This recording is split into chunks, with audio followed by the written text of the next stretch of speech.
Sorry about that. Fuck.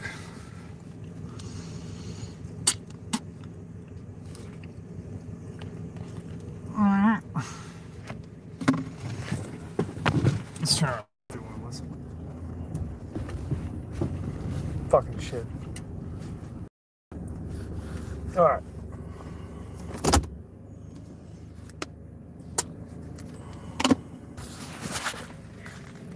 All right. Let's see the signal. All right, we should fucking good. Oh shit, bro. These boys got me wore out. Present.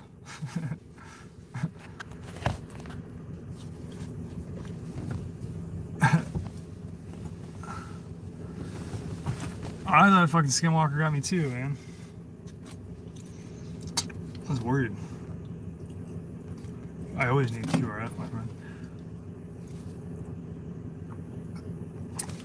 Okay, you guys got to make fighting holes. So if you should have spider holes for stashing shit and for hiding out.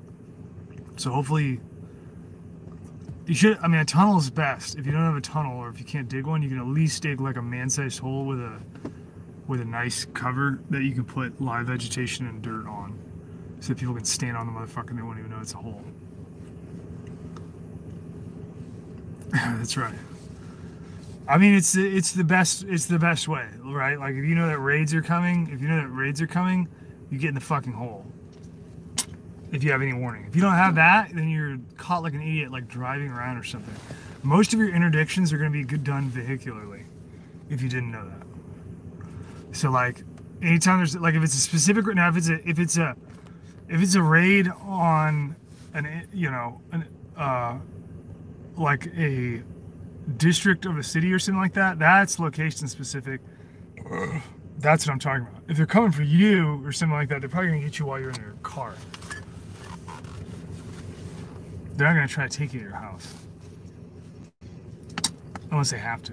In which case, and most of the time in that case, like we're talking about like pretty bad, like things have really gotten out of hand by now. So at that point, probably just gonna fucking drop the roof on you, to be honest.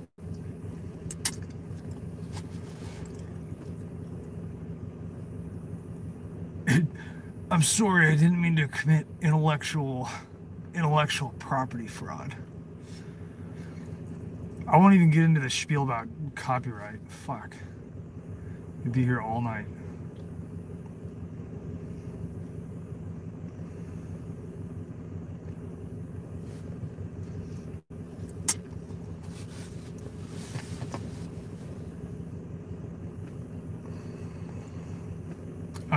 That's a pretty broad statement. I'm assuming that you're talking to me, John Doe. You're talking to me or somebody in the stream?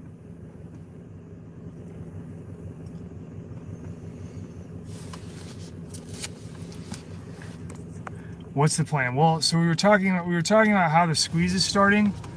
Like the squeeze has begun. It kind of had like, it began softly and now it's increasing. So you have rates, insurance rates increasing. That means that they're pulling out what they can before the crash. So it looks like to me, I guess it could be a winner. Stock market 2029 crashes, that would be in October, you know?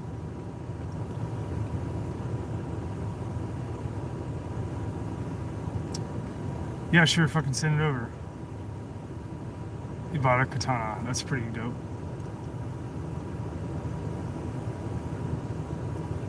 Yeah, I mean, who fucking knows about COVID? Like, I mean, you guys, obviously it's in world government directive, you know, like these are world government directives. So first you start off like, yeah, I'm wearing the mask, like, I acknowledge that, I want to buy, you know, whatever, my dildo or whatever from, you know, Macy's or whatever, and I have to wear a mask to go in there. So you start off with that, next thing you know, they're going to be like, having first rights with your daughter. That's how this shit goes. It takes a little while to transition. I'm telling you, you don't believe me, I'm telling you, it's gonna go as extreme. It is gonna go until somebody starts killing somebody. You either kill each other or you start killing somebody that you think is doing this. That is where this is going, and then they're going to keep on going until you get there. I'm not showing the beer. I'm not promoting anything except for beer in general.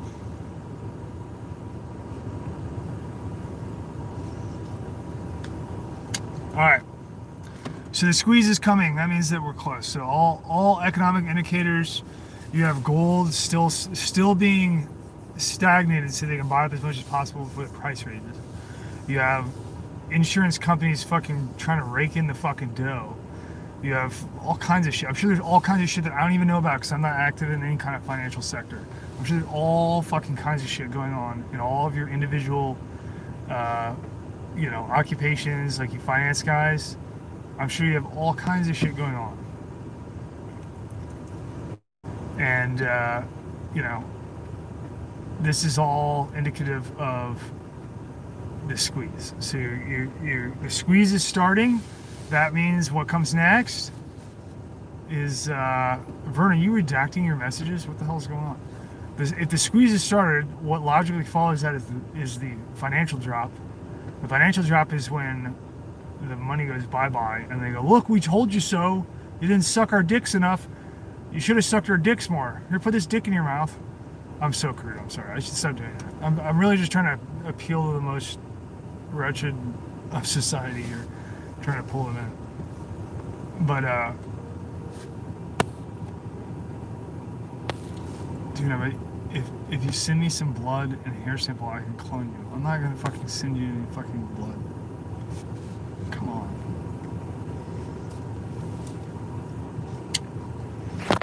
Ugh. Oh, God.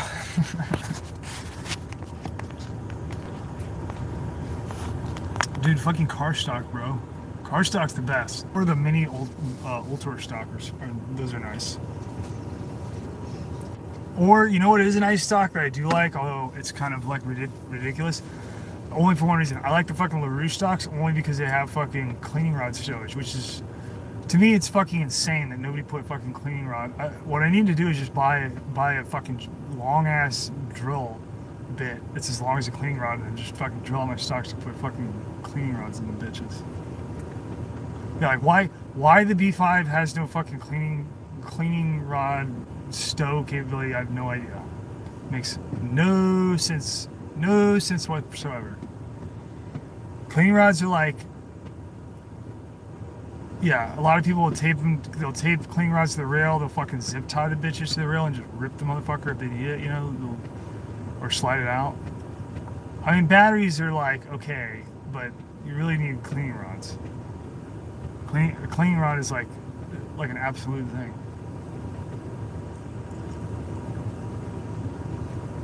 Yeah. Well, if you have a fucking long barrel, you can do that.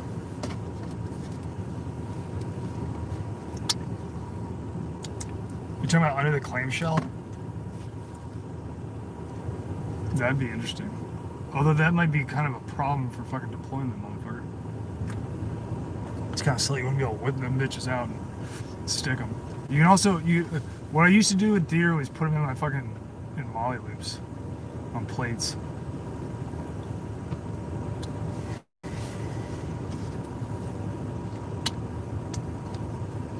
No, I'm not talking about fucking boar snakes, motherfucker. Come on. You think I'm talking about like you really need to keep that fucking boar whistly clean. That's not what I'm saying. I'm talking about fucking removing obstacles out of your barrel. Boar snake.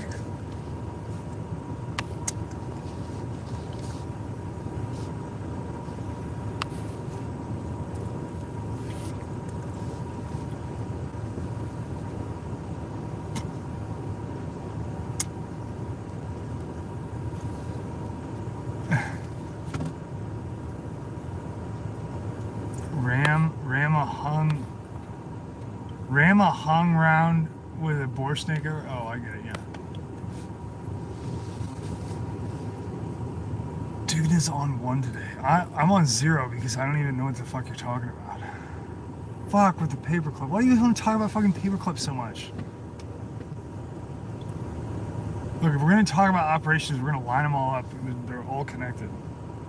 It's gonna take for fucking ever.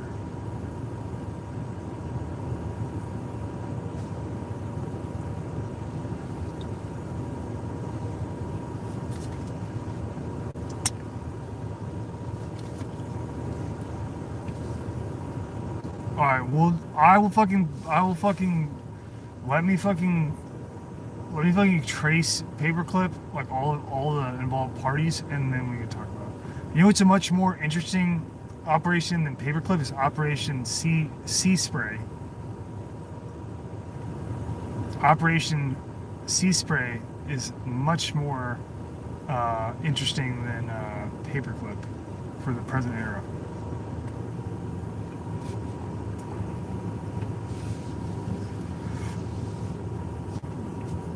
Why don't you look up Operation Sea Spray?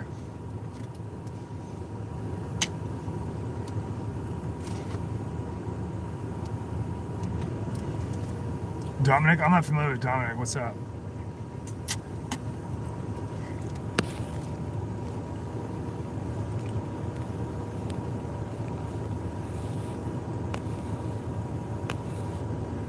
Cabin ball? I don't, I never really, I wish I would have gotten a cabin ball. I never really got into it, man. I've always been like a cartridge guy. Just the slave of the technology of my generation, I guess. I just haven't gotten expanded that far. I'd like to have cabin ball. I know a guy that's got a fucking, there's some guy that's got a fucking, who the fuck was it? Oh, fucking, there's a guy in here that has a fucking Civil War revolver, like, in the family.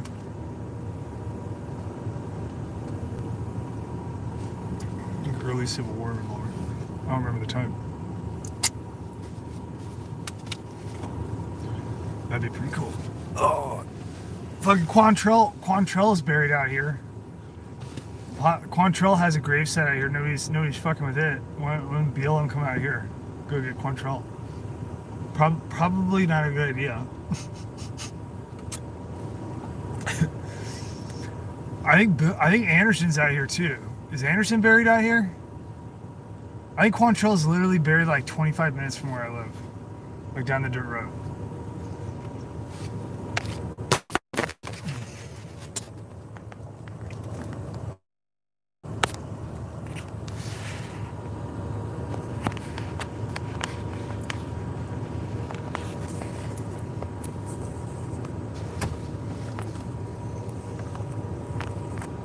What's up? What's up, guys? What's up, Dugan?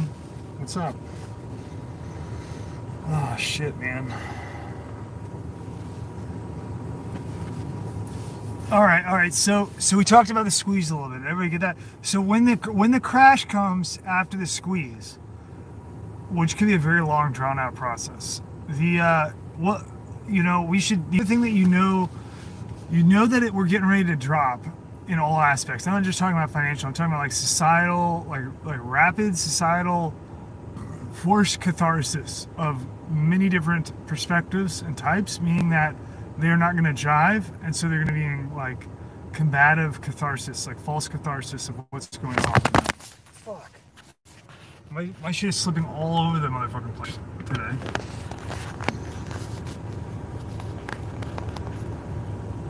All right. So false catharsis in society from all the different perspectives, that comes up. That's obvious, right? Because there's so many elements right now. Obviously, the two main ones are BLM and Tifa, like, we're the noble resistance, never-ending progressive element of society. And then obviously the blue, that's the op for, and the blue for that is Trump, right? Now, just for posterity, obviously Trump is the point, right? So Trump, the entire point of all this is to get Trump to win and to get America to put its entire identity into Trump. That is the point of that. That can go a lot of different ways, right? That can go a shitload of ways. That could be like Trump ushers in like a new Charlemagne era.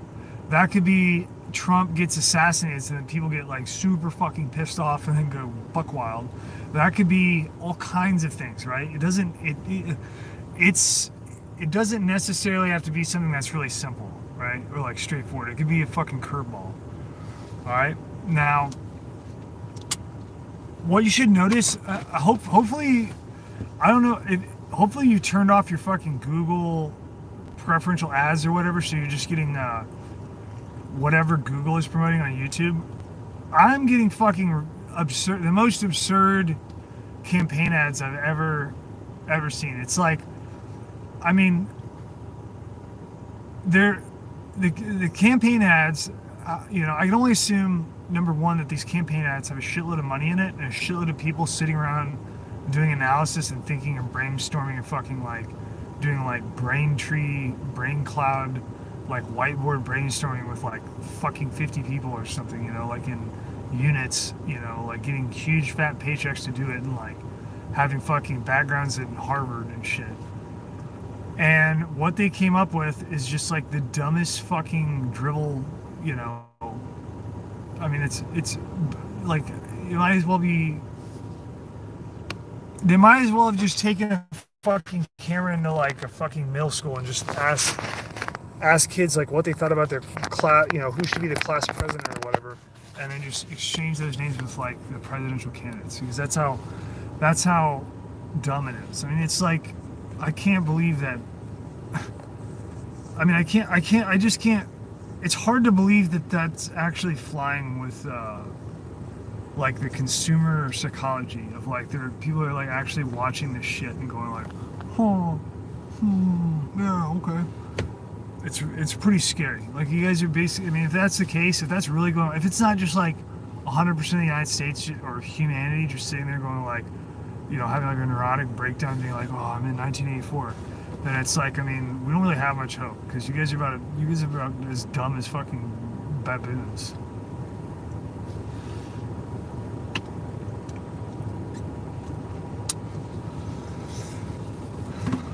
I mean, these fucking YouTube commercials with like Chuck Schumer and fucking Joe Biden and fucking Trump, Pence. I mean, they're like, it's almost like the fucking surreal parallel universe. And they're you know what? They're all, every single one of them has the same thing. It's like, this November, the legacy is at stake. We can't let them take it. You have to stop them now. You know, I mean, it's just like it's like a fucking cheesy B movie. You know, and it's everybody. Like Chuck Schumer's going up there being like, Mitch McConnell could get he could fucking retain his seat. Like, we can't let that happen.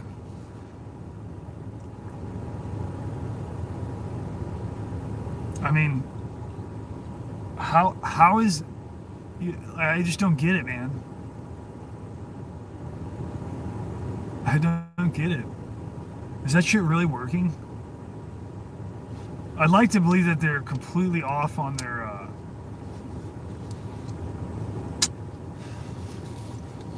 analysis, and like, they're just like embarrassing themselves.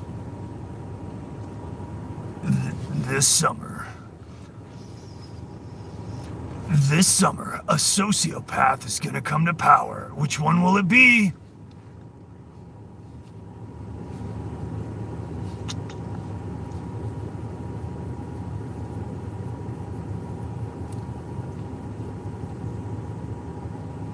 I mean, can you imagine, like, think about it this way. This is how I think about it. Can you imagine if any one of these fuck faces were actually in charge of like a group of men, and it was like life or death? Like, they wouldn't even fucking connect. Like, there's not even any kind of, there's no fucking crossover whatsoever. They're so far, they're just like these little pampered little weirdo pedophile pansy boys, you know, with fucking gray hair and, you know, wrinkly skin. Like, they have no connection to humanity at all. You know, can you imagine like being on an op and having like fucking like Pence or fucking like Chuck Schumer like trying to fucking tell you what? I mean, they'd probably just shoot him. They'd probably just gut shoot him and just leave him there and be like, all right, we're gonna go do this other stuff.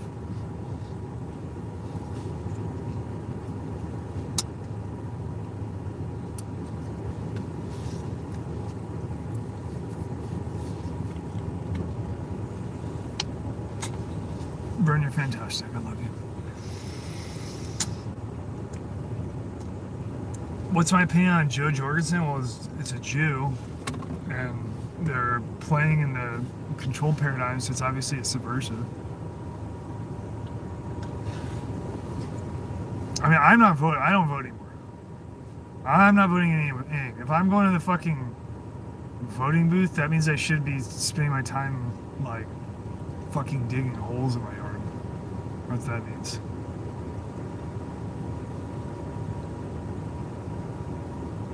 No, I don't think anything traditional. I think, all right, yeah, no, this is great because we talk. So we're very distracted tonight. We're just having a leisurely stream, talking about the impending fucking doom that's coming. We're drinking. We talked about the squeeze. We talked a little bit about the crash. The crash is going to be really bad. You're going to have a lot of suicide. Suicide's going to be rampant. There were some people in the morality pills video that were linking up some good links on lithium. So it does appear. I have heard that. Most of the stuff that I heard was a couple years back on lithium additive. It does appear that is the direction they're going, is doing lithium additive to water.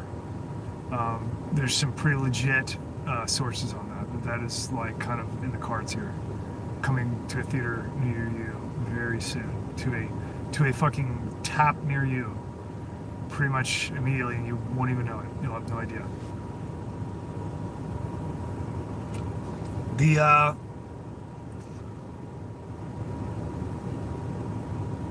Yeah, I don't know how dosage with lithium works. I just know that there's people that get way too much money, and they're talking about it like, you know, I mean, they're going full retard on, you know, promoting it. So it looks like it's going that direction.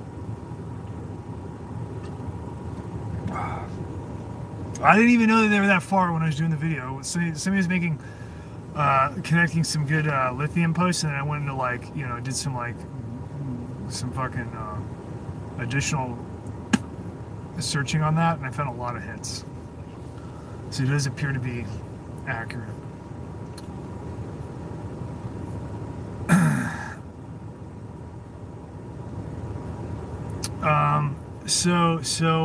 What were we talking about here? So, you know, you're gonna have the crash. It's gonna lead to, you're going to see like large amounts of suicide during the crash. You're really going to see the destructive force and corrosion that money creates in human psychology, and how much it's eroded the souls of people. And when they lose money and equate it to value, they are going to like, you're gonna have a lot of people commit suicide. You will see that. It'll be pretty bad. You'll see a lot of suicide. You're gonna see a lot of prostitution. Also, you're gonna see a lot of women, a lot of girls, a lot of like child prostitution, shit like that. Depends on how bad it gets, right?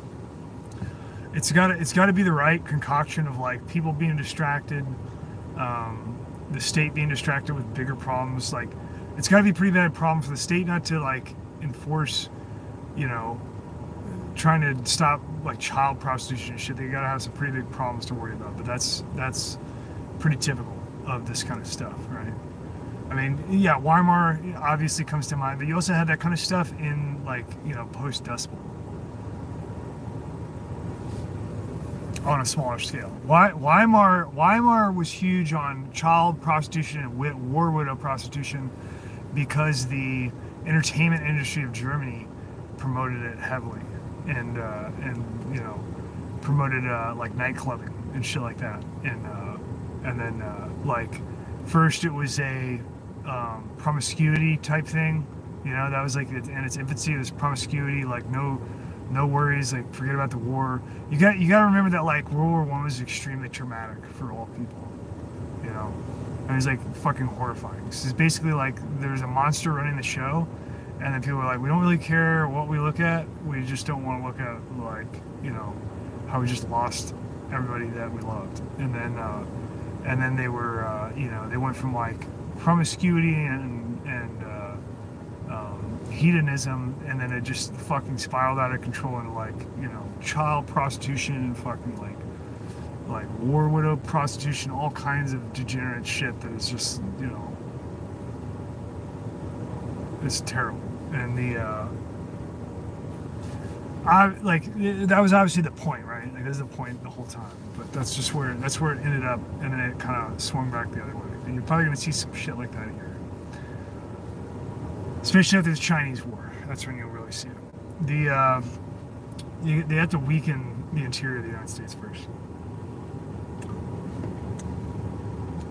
They're gonna have a tough time though, because there's a lot of people like me that just like are totally fucking fine with living outside for fucking months with a bucket and like a rifle, and we're good to go. I know, right? It's such a shocker. So I'm trying to remember the point that we were segueing into here from the crash, right?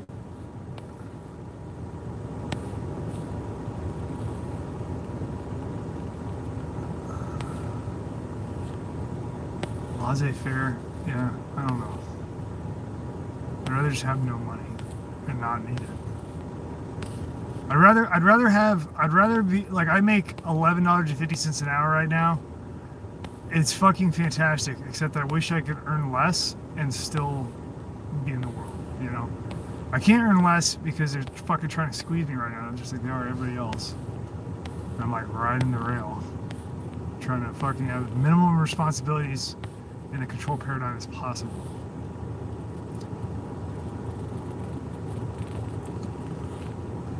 No, I mean, there's no...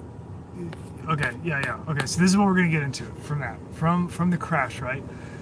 The misunderstanding that people have, I think, in the United States, is, and it's an understandable misunderstanding, is that, you know, there's questions like, do you think it's worth, like, voting this, that, like, local elections, whatever? It matters in terms of your interface to the people around you that you're going to come into contact with. It doesn't matter in terms of the actual politic. Everything's compromised.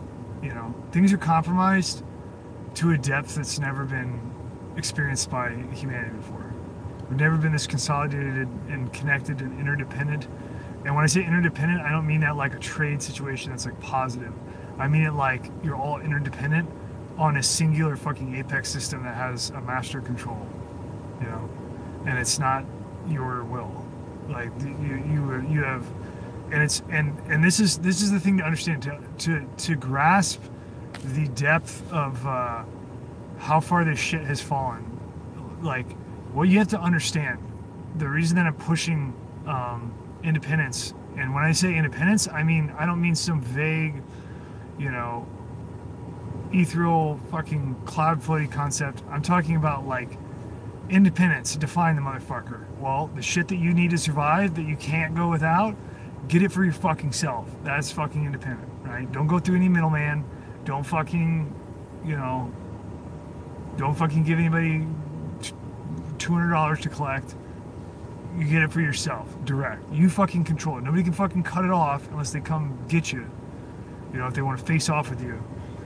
That's the position that you need to work into. It takes a fucking long time. It takes years and years and years to get that way. You won't be able to do it all at once, especially in the control paradigm. You have to fucking take what you can get, just a little bit at a time, little fucking centimeter steps at a time, right? You just get away with what you can, and you keep pushing that direction. You don't give up. You keep going, and then you pass it down intergenerationally. You pass down the knowledge and resources that you attain while you're becoming independent. Ideally, there's gonna be some shit that's gonna come up in between then and, you know, now and then, that's gonna throw a monkey wrench in that. But the strong will persevere. Now,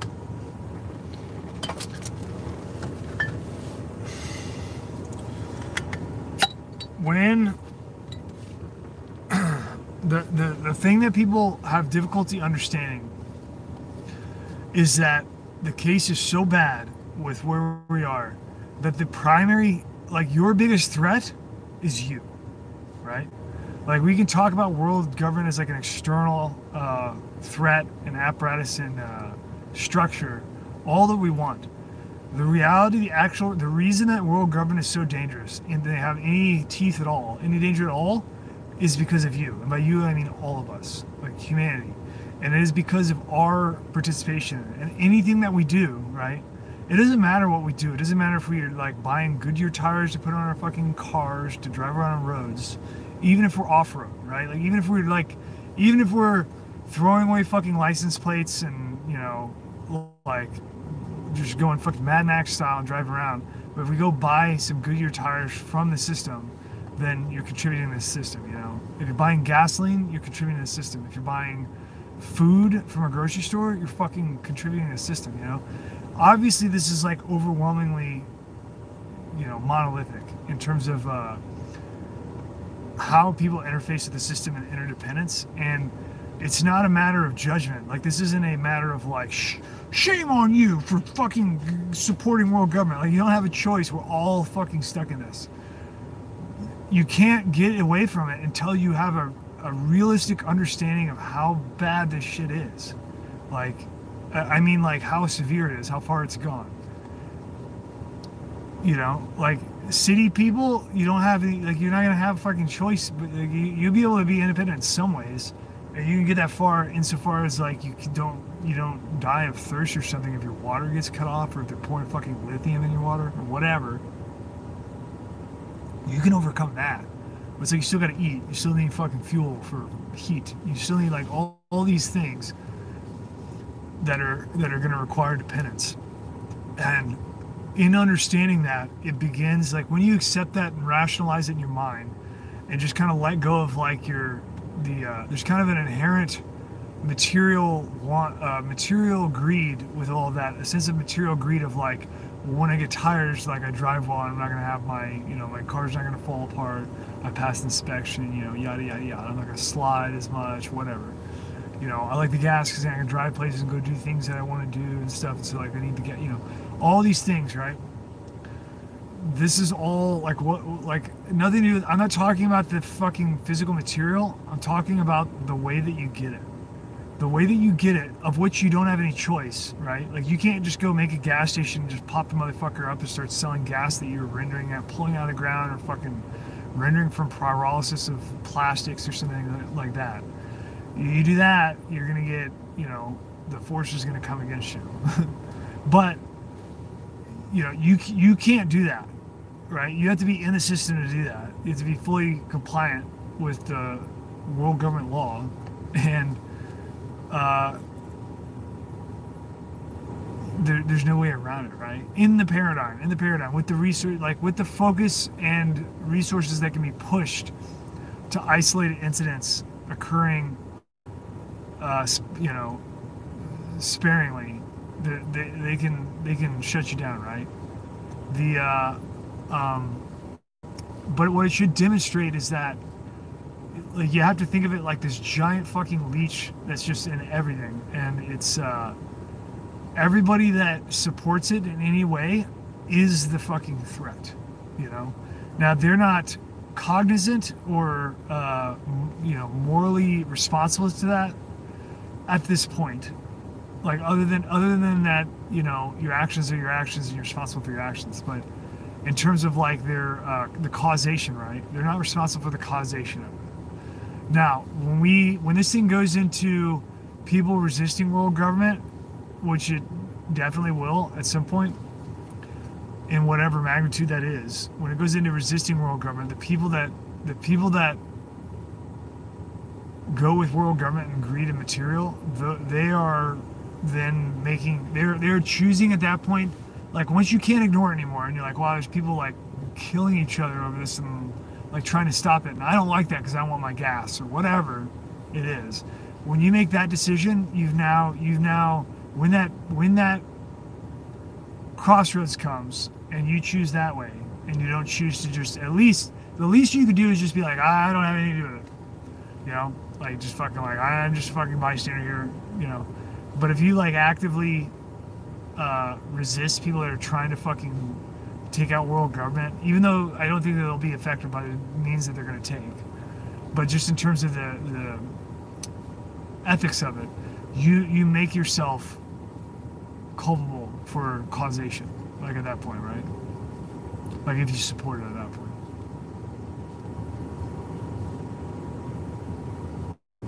Layman defending against lasers. I mean, you can use glass. Like a cheap way would be to use glass. Like you can get some diffusion with glass angles, things like that. That would probably be the easiest way. You have to look into it. I'd recommend just like reading about lasers and shit. Just use your brain, use your mind. Maybe you could get a little laser pointer and just play around, a little superficial laser pointer. You could play around with it and find some shit that, like, find some smart ideas on how you can shit that'll fuck up your laser, right? Mirror body armor. Wow. Wow. Take that.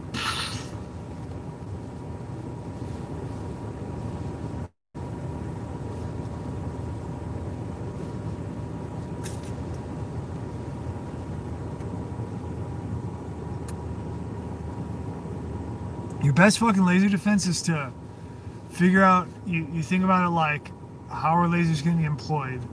And, like, think like the laser, right? Or the laser operator. And then from there you can work backwards and think about your best,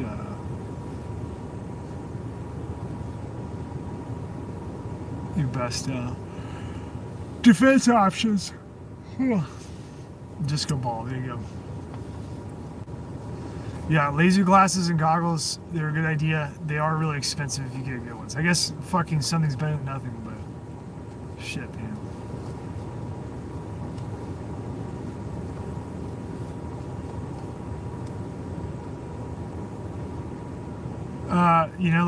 Like one thing that you can do that's actually probably pretty good. So now it's not easy, right? Like especially so if you're familiar with like electronics, then you can wire up, you can wire up like a analog or a digital camera periscope. You get what I'm saying? So in that case, it would be like you're looking through a fucking, you could have it disconnected where your camera and your monitor are like, you use a little fucking small little LCD monitor, and you use a camera, and you can like stick the camera up to a window and look around. Like if you're, it's difficult to define the fucking situation here, like the threat level that we're talking about, right? Like, are we talking about like defending the home or what? Because if you're defending a home, and the scenario is a bunch of people are coming, shining fucking lasers through your window trying to zap you or whatever, like like they have street sweepers going down the street like wah wah wah wah wah, just like shooting fucking lasers, blinding old women and shit through the windows. Then like you can make a little camera, right, with like a monitor, even like wired, a little fucking DC powered camera monitor, a little fucking DC camera up there. Now, laser hits that, it's gonna sacrifice it obviously, but like if your fucking camera burns out and something happened that did it, you can probably, even if you don't have detectability in the spectrum of the laser that hit it, you're going to detect it, right? That could also go into like you could do some kind of camera goggles where it's like, there's no pass through. Obviously those are sacrificial.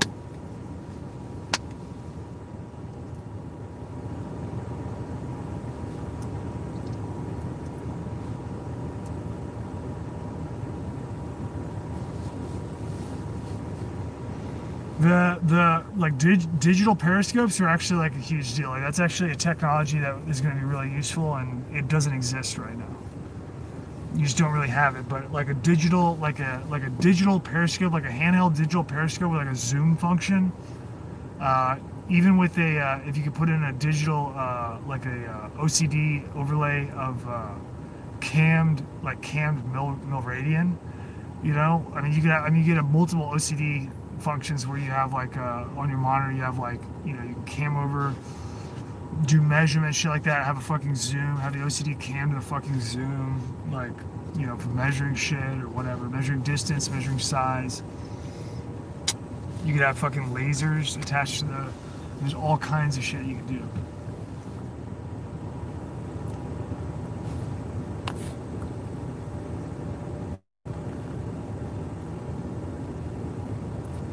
Swap water line and gas line? What the hell are you talking about?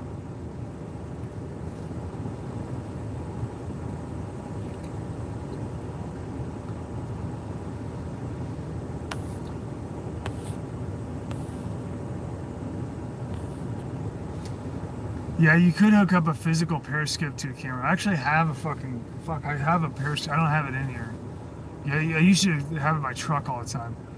I have a TP8. It's like a Russian TP8. It's a the Russians made some pretty bomb ass periscopes.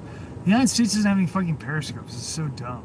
I mean, they do. They get them. They're contracted. They're, you know, different civilian designs that they use, but they're not that great. The fucking TP4 and the TP8, the Russian TP4 and TP8, are dope. The TP4 was used in World War II. And it's still applicable. It's a 4-powered periscope, super fucking simple, steel construction. TP8 is just like a bigger ass fucking 8-powered periscope.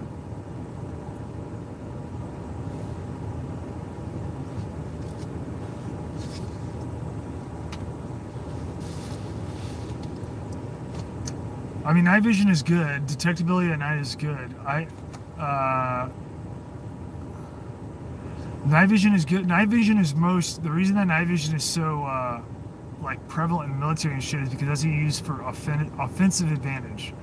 But you know what? There's not really, the people that we're fighting with night vision aren't really like, you know, they're not really. I mean, I don't want to say this like disparagingly, but the people that we've fought traditionally in terms of the technology of night vision so far are not really like, you know, taking full advantage of the brain in terms of like resistance. Like there's ways in situations, like especially in like urban environments, like there's ways that you can fucking get around night vision in terms of like leveling the playing field a little bit in an urban environment.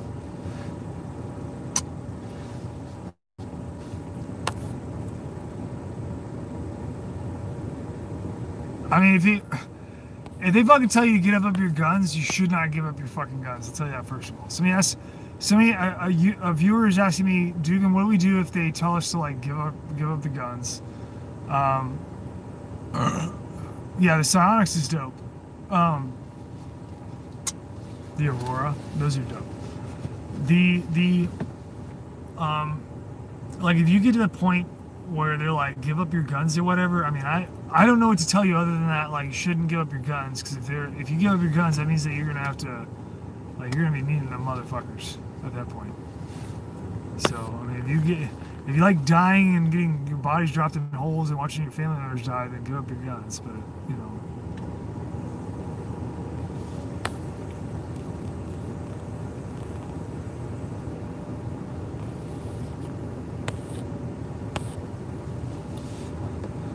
Yeah, I know it's fucking close everywhere, man.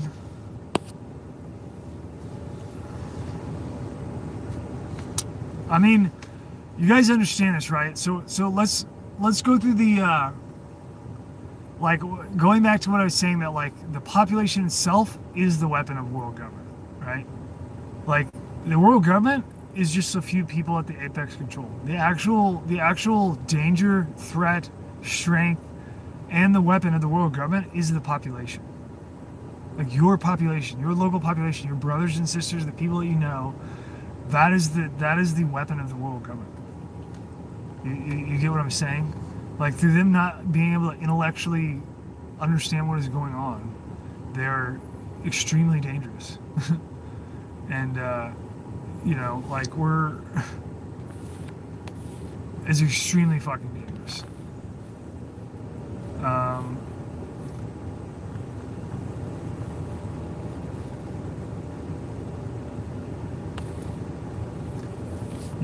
You're like, we are creeping towards it very, very slowly, and it's going to go kinetic. Now let's go through the hypothetical of when this goes kinetic.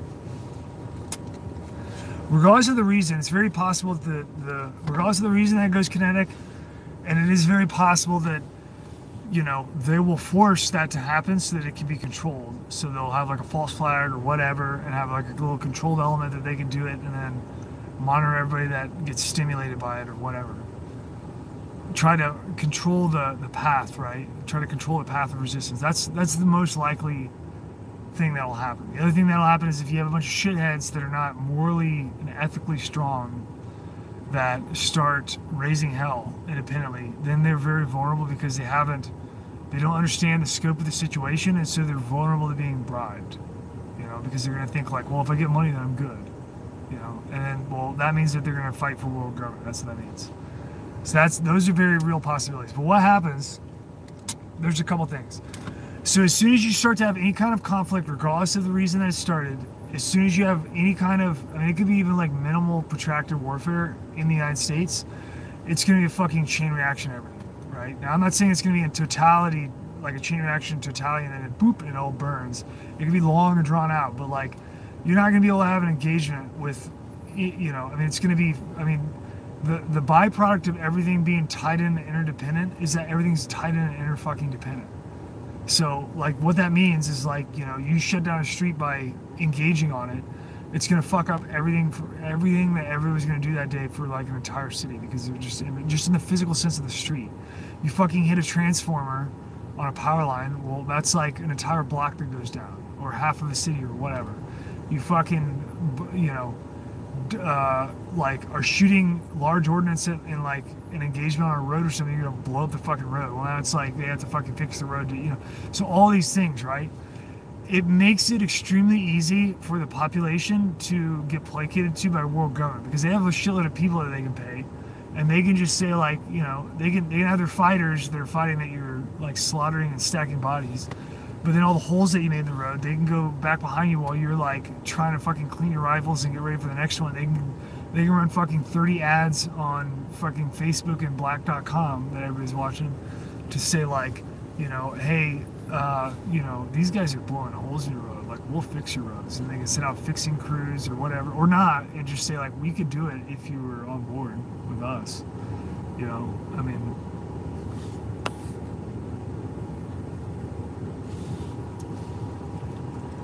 so automatically you have a sticky situation right there, right? Like the only way to win is with the population understanding what's going on, and they're very far from that. And the media is the problem, right? Like, the media propaganda apparatus is the problem, and the banks are the problem. Like, them having control over the distribution of money and access to money and money in general is the problem. I mean, money as a technology is the problem, the stem of all of this. That is the root of all of this. But in terms of, like, day to day, that is your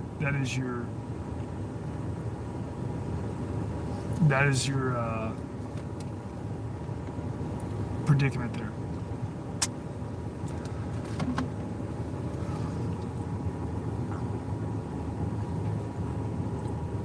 And so you get new engagements, it's going to have fucking chain reactions, and it's very unfortunate. What it really is, when you really analyze it, what it looks like,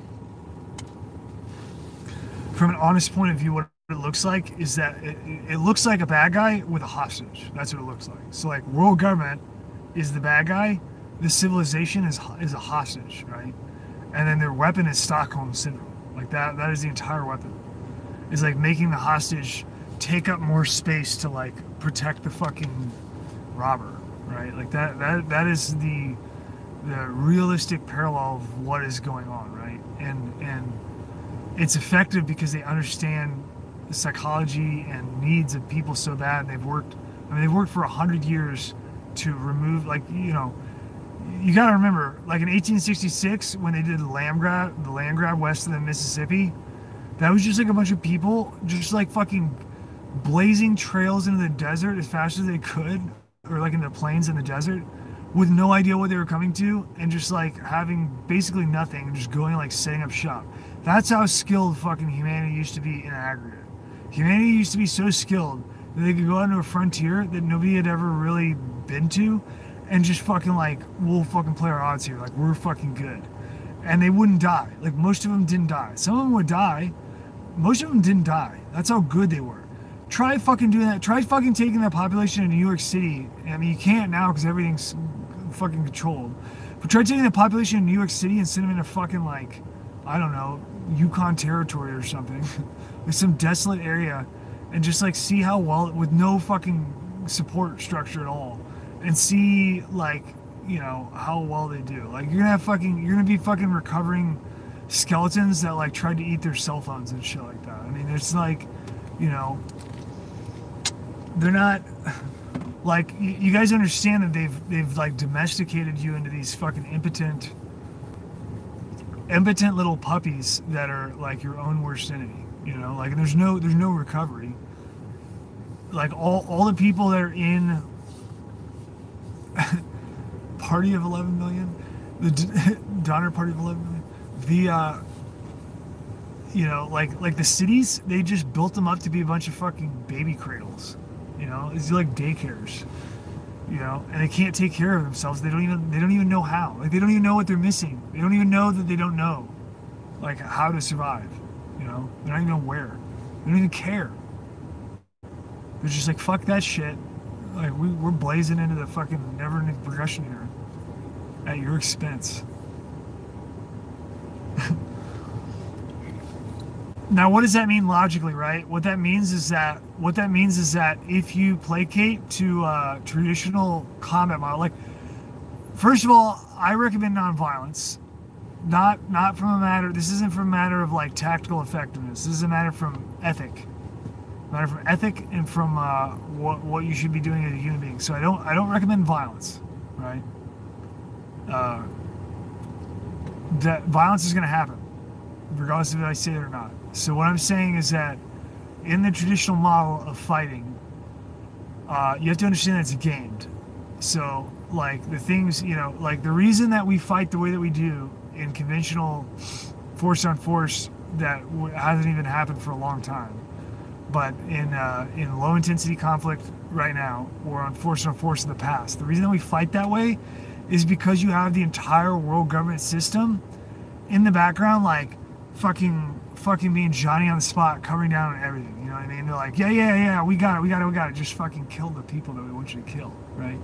And so the military model can become entirely fixated on operating through the standardized logistics system that they don't have to worry about. You don't have that in the future, right? It's and you have to understand that model, the entire system of warfare that people are accustomed to considering when they conceptualize the idea of war is not real. It's a synthetic. I mean, it's real in terms of it's real, but I mean it's synthetic in the terms of that it has to be produced with like the input of energy from other people, the people that are behind the fucking warfare, the people that are like in charge of whoever is in charge of the nation that's conducting the warfare. Like they have to fucking coordinate all of that shit so that the nation, the dumb fucking nations, are only focused on like their weapon and then like, you know, fucking engaging their enemy. They're not concerned with anything else, right? They don't have to. The fucking MREs get brought and dropped off. The fucking bottled water gets brought and dropped off. Like it has to fucking get there from wherever it came from. It had to get manufactured. It had to get fucking drawn out of a reservoir and then treated and fucking packaged and have a little fucking label on there with a fucking kosher label or whatever. Like you gotta have all these steps that have to happen before it gets there, right? All that shit is not done by soldiers. That's done by, it's not even done by nation states. The nation states are just the little fucking Pez dispensers that work at the factories, right? Like they're not running shit. They're not making any of these decisions. It's not like the backbone of the nation. It's like no, the fucking global fucking government is doing it, and you guys are just filling the ranks. You know, like a bunch of fucking Matrix zombies. So the point of that is what I'm saying is that is the traditional conventional role. People don't think about it. They only think about the combat side because that's what they see as like sexy. It's not fucking sexy. It's disgusting. And I mean that literally, like the smell of, you know, dead people and stuff. It's fucking disgusting. Now, you know, and like dealing with that stuff. And but that is the way, you know, like the Call of Duty, you know, illusion. That is what people think about warfare. Well, that is a false model, right? The actual model, since you're going to do violence anyway, the actual model is like you're a dude standing around in some boots with a rifle, right? Your enemy has an entire, in this hypothetical scenario in Minecraft, your enemy has an entire fucking globally fucking interconnected logistics and supply system with a bunch of fucking Stockholm Syndrome slaves, right? Okay, so you might not want to do the fucking conventional model because that gives all benefit to your enemy, right? To the Op 4. What you would want is you want to make them be standing around in boots with rifles, because then once you get that, now you're both standing in boots wearing boots, standing there holding rifles, right? The difference is that you fucking believe in what you're doing and they're slaves. You get what I'm saying? Now there's a pretty big fucking difference between those two things in terms of who's going to win and who's not, right? But you have to get it there first, right? Well, I'm sure you can use your imagination as to how terrible that would be. And it's going to be inevitable. That's where you're going.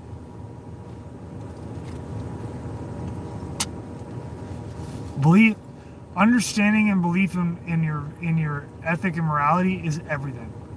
Absolutely everything. Any compromise in it is death. It's the only fucking thing that matters. Wearing rifles and holding boots is right.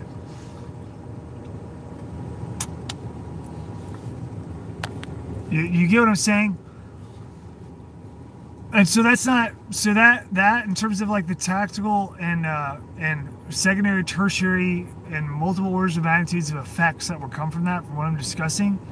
It's not like some kind of ideal or optimal thing, right? Like, I'm not saying that that's good or that's what you should do. I'm saying that what I'm saying is that you cannot have fucking artillery going off in the United States without that happening. You cannot have fucking tank engagements or fucking, company-sized elements doing engagements in the streets without that happening to a degree, right?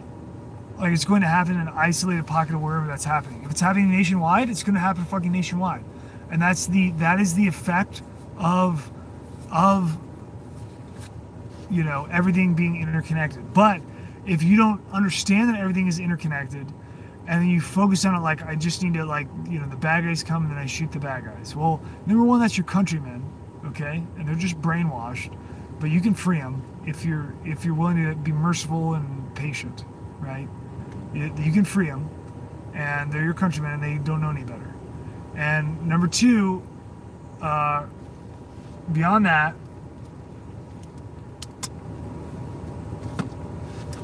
it's going to happen no matter what. It's going to happen any way that you cut it. Because as soon as this thing gets out of hand, like once it starts, it's going to start and people are going to be like, and then the stakes are going to get high, and then people are going to realize it's going, like the people that are, whatever it is, anybody that's organic whatsoever and is not driven by being funded by fucking world government bankers through middlemen, is going to realize that this is like all or nothing, and it's just going to fucking unfold from there. It's just going to be, it's going to spiral into, you guys understand, like, there's virtually no way that that's not going to happen. It's just going to be, it's going to be like mass destruction no matter what. It doesn't matter if it's a false flag that has reactions and shit. Now if they can do a false flag and then control it and control the minor reaction and make a production out of it and be like, wow, it turns out there's a civil war and like there's a couple people died, this is really bad, don't do that, let's not do that, let's all eat tacos or whatever, Taco Bell. If they can do that and pull it off, and if people want to go that way, then I guess that is a possibility, but I don't think it's going to be like that. People are pretty pissed off already, so shit's going to get...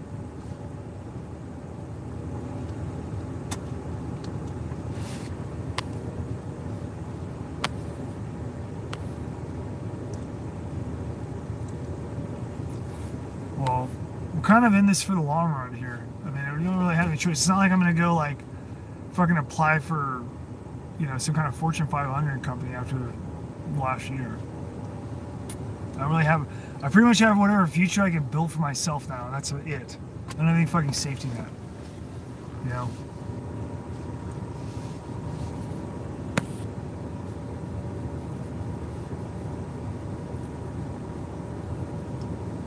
I'm not going to fucking Nugget. You know how fucking busy I am?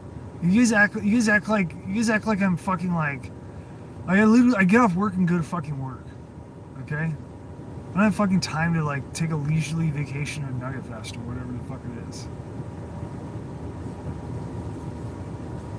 You know, like I'm barely hanging on here. I mean, it's fucking great. I love life. I like living. I mean, I like living. I feel like I'm kind of like a prisoner. But, you know, I love being around my family and stuff. Being with my family. I don't want to fucking go to Nugget Fest. It's not where I want to spend my time. I'm not, you know, I already know, like, I already accept that, like, obviously I'm going to be fucking engaged. I'm going to be fucking involved in whatever comes up, right? So, like, you know, that's probably like the end of my life. So I need to spend time with my family and be true to myself right now. As best I can. I shouldn't even be doing these fucking streams, to be honest.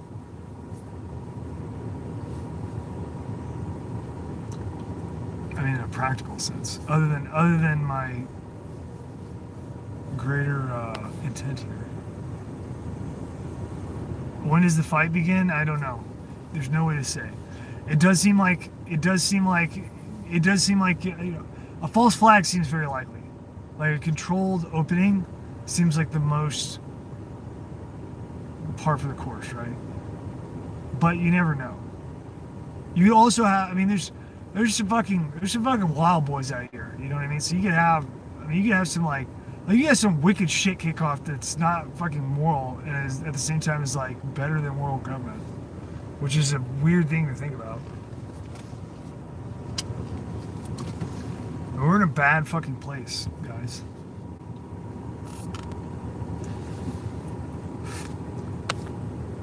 Yeah, okay. So, all right, so Skeeter asked a question. He said, why are the Jews in China collabing and what do they have to gain from each other? That's a great question. So should we cover that?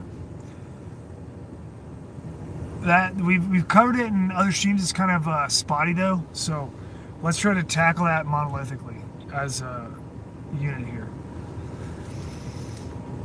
All right, so the relationship with China and the Jews, it really starts with the Boxer Rebellion, you know, which would have been the beginning of the 20th century, the end of the 19th century, okay? So, you know, what you have is fucking world government in its infancy, like at the infancy of the Industrial Revolution, goes into China, and they've always had a relationship. So if you didn't know this, like, you know, obviously, you know, I hate having to do fucking caution coffee is hot little disclaimers here, but just so that, you know, if we have like a Jew that needs to watch this and needs to understand what's going on, then I need to fucking explain, right? So, like the Arab Rav are in fucking control of the world, okay? It's the Arab Rav. It's not fucking Jews that are following Torah are not doing this shit. They would be violating multiple fucking facets of Torah, okay? So logically, everyone that's involved is not following Torah, okay? Let's establish that, okay? It is the Arab Rav, all right? And they are parasitic, and they embed into the identity of Judaism, and Judaism is the pivot point for humanity, if you didn't understand this. Now, I talk a lot about Judaism, and I've got a lot of goys in here, and they don't understand. They're like, Dugan's talking about Judaism, he's not saying fuck the Jews, gas them all, race war now.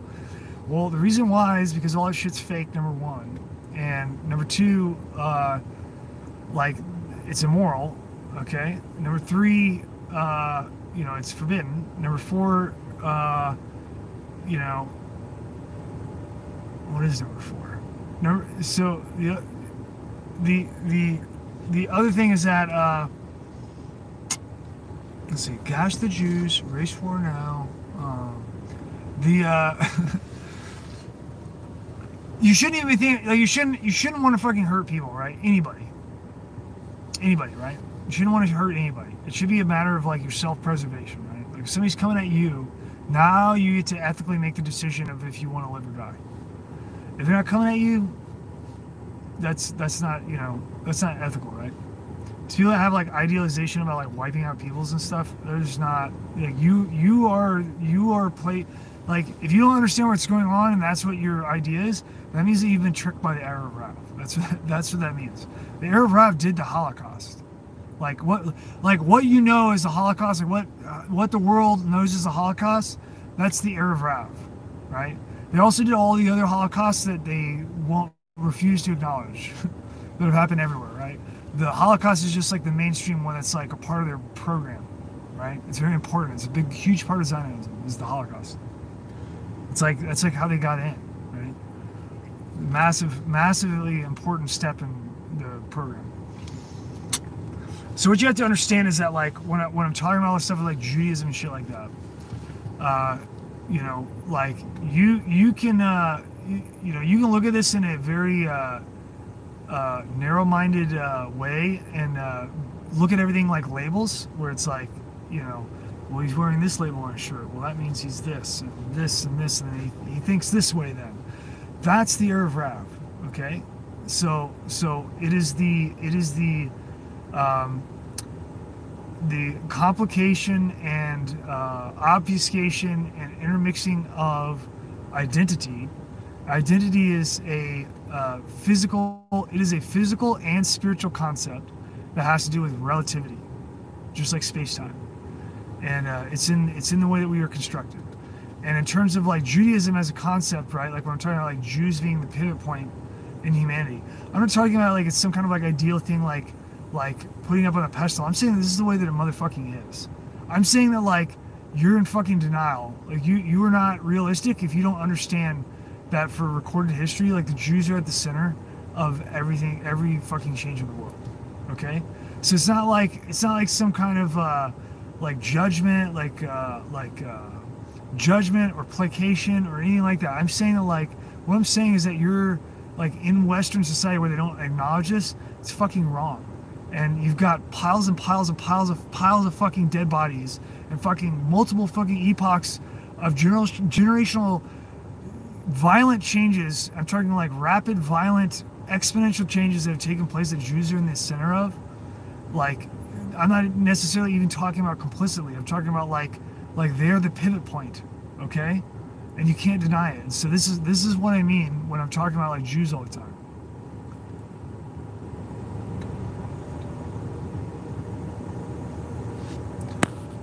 I don't give a fuck, MD. Get the fuck out of here. Like, I don't give a shit. You guys are fucking retarded. You know what? MD says, won't get far with the normies saying Jews, even if it's true. Do your thing, though, bro. Like, you know what? The normies are gonna fucking go after Jews. And they're gonna be fucking murdering them. You just don't know that yet, because you don't understand what's going on. I don't give a fuck. No, I don't want to get into pivot point right now. We can do that later. It's a concept in Judaism. It's true. It's real, right? It has to do with creation. It has to do with you guys think about like religion because you have an incorrect understanding of religion and image, and so it confuses you guys. I'm not talking about any of that stuff. Just view what I'm saying in practicality, right? Like you have a fucking okay. Let me put it this way: whatever ideal that you have that's not real. Put that out the window and let's look at reality. Okay, you have an IMF that has your country enslaved. Like if you speak English, your fucking country is enslaved by the fucking IMF, which is a storefront a storefront sign for the people that really run the world. Okay, and they're fucking Jews. They're in their identity. They're Erev Rav. They're not actually like Jews, but they are Jews, and a lot of them are religious, right? Or like they know a lot about Torah, okay, and they're Jews. Now they're not Jews. They're Erev Rav. They're the enemy of the Jews. It's just this is like a very complex, esoteric concept that people don't even know that fucking Jews are running the world, let alone about Erev Rav. So it's like I don't even know what I'm wasting my time trying to explain this shit for. You're not gonna get it. So anyway, where the fuck was I even going with this anyway? I'm not dogging on MD. He's fine. I'm just addressing what he's saying.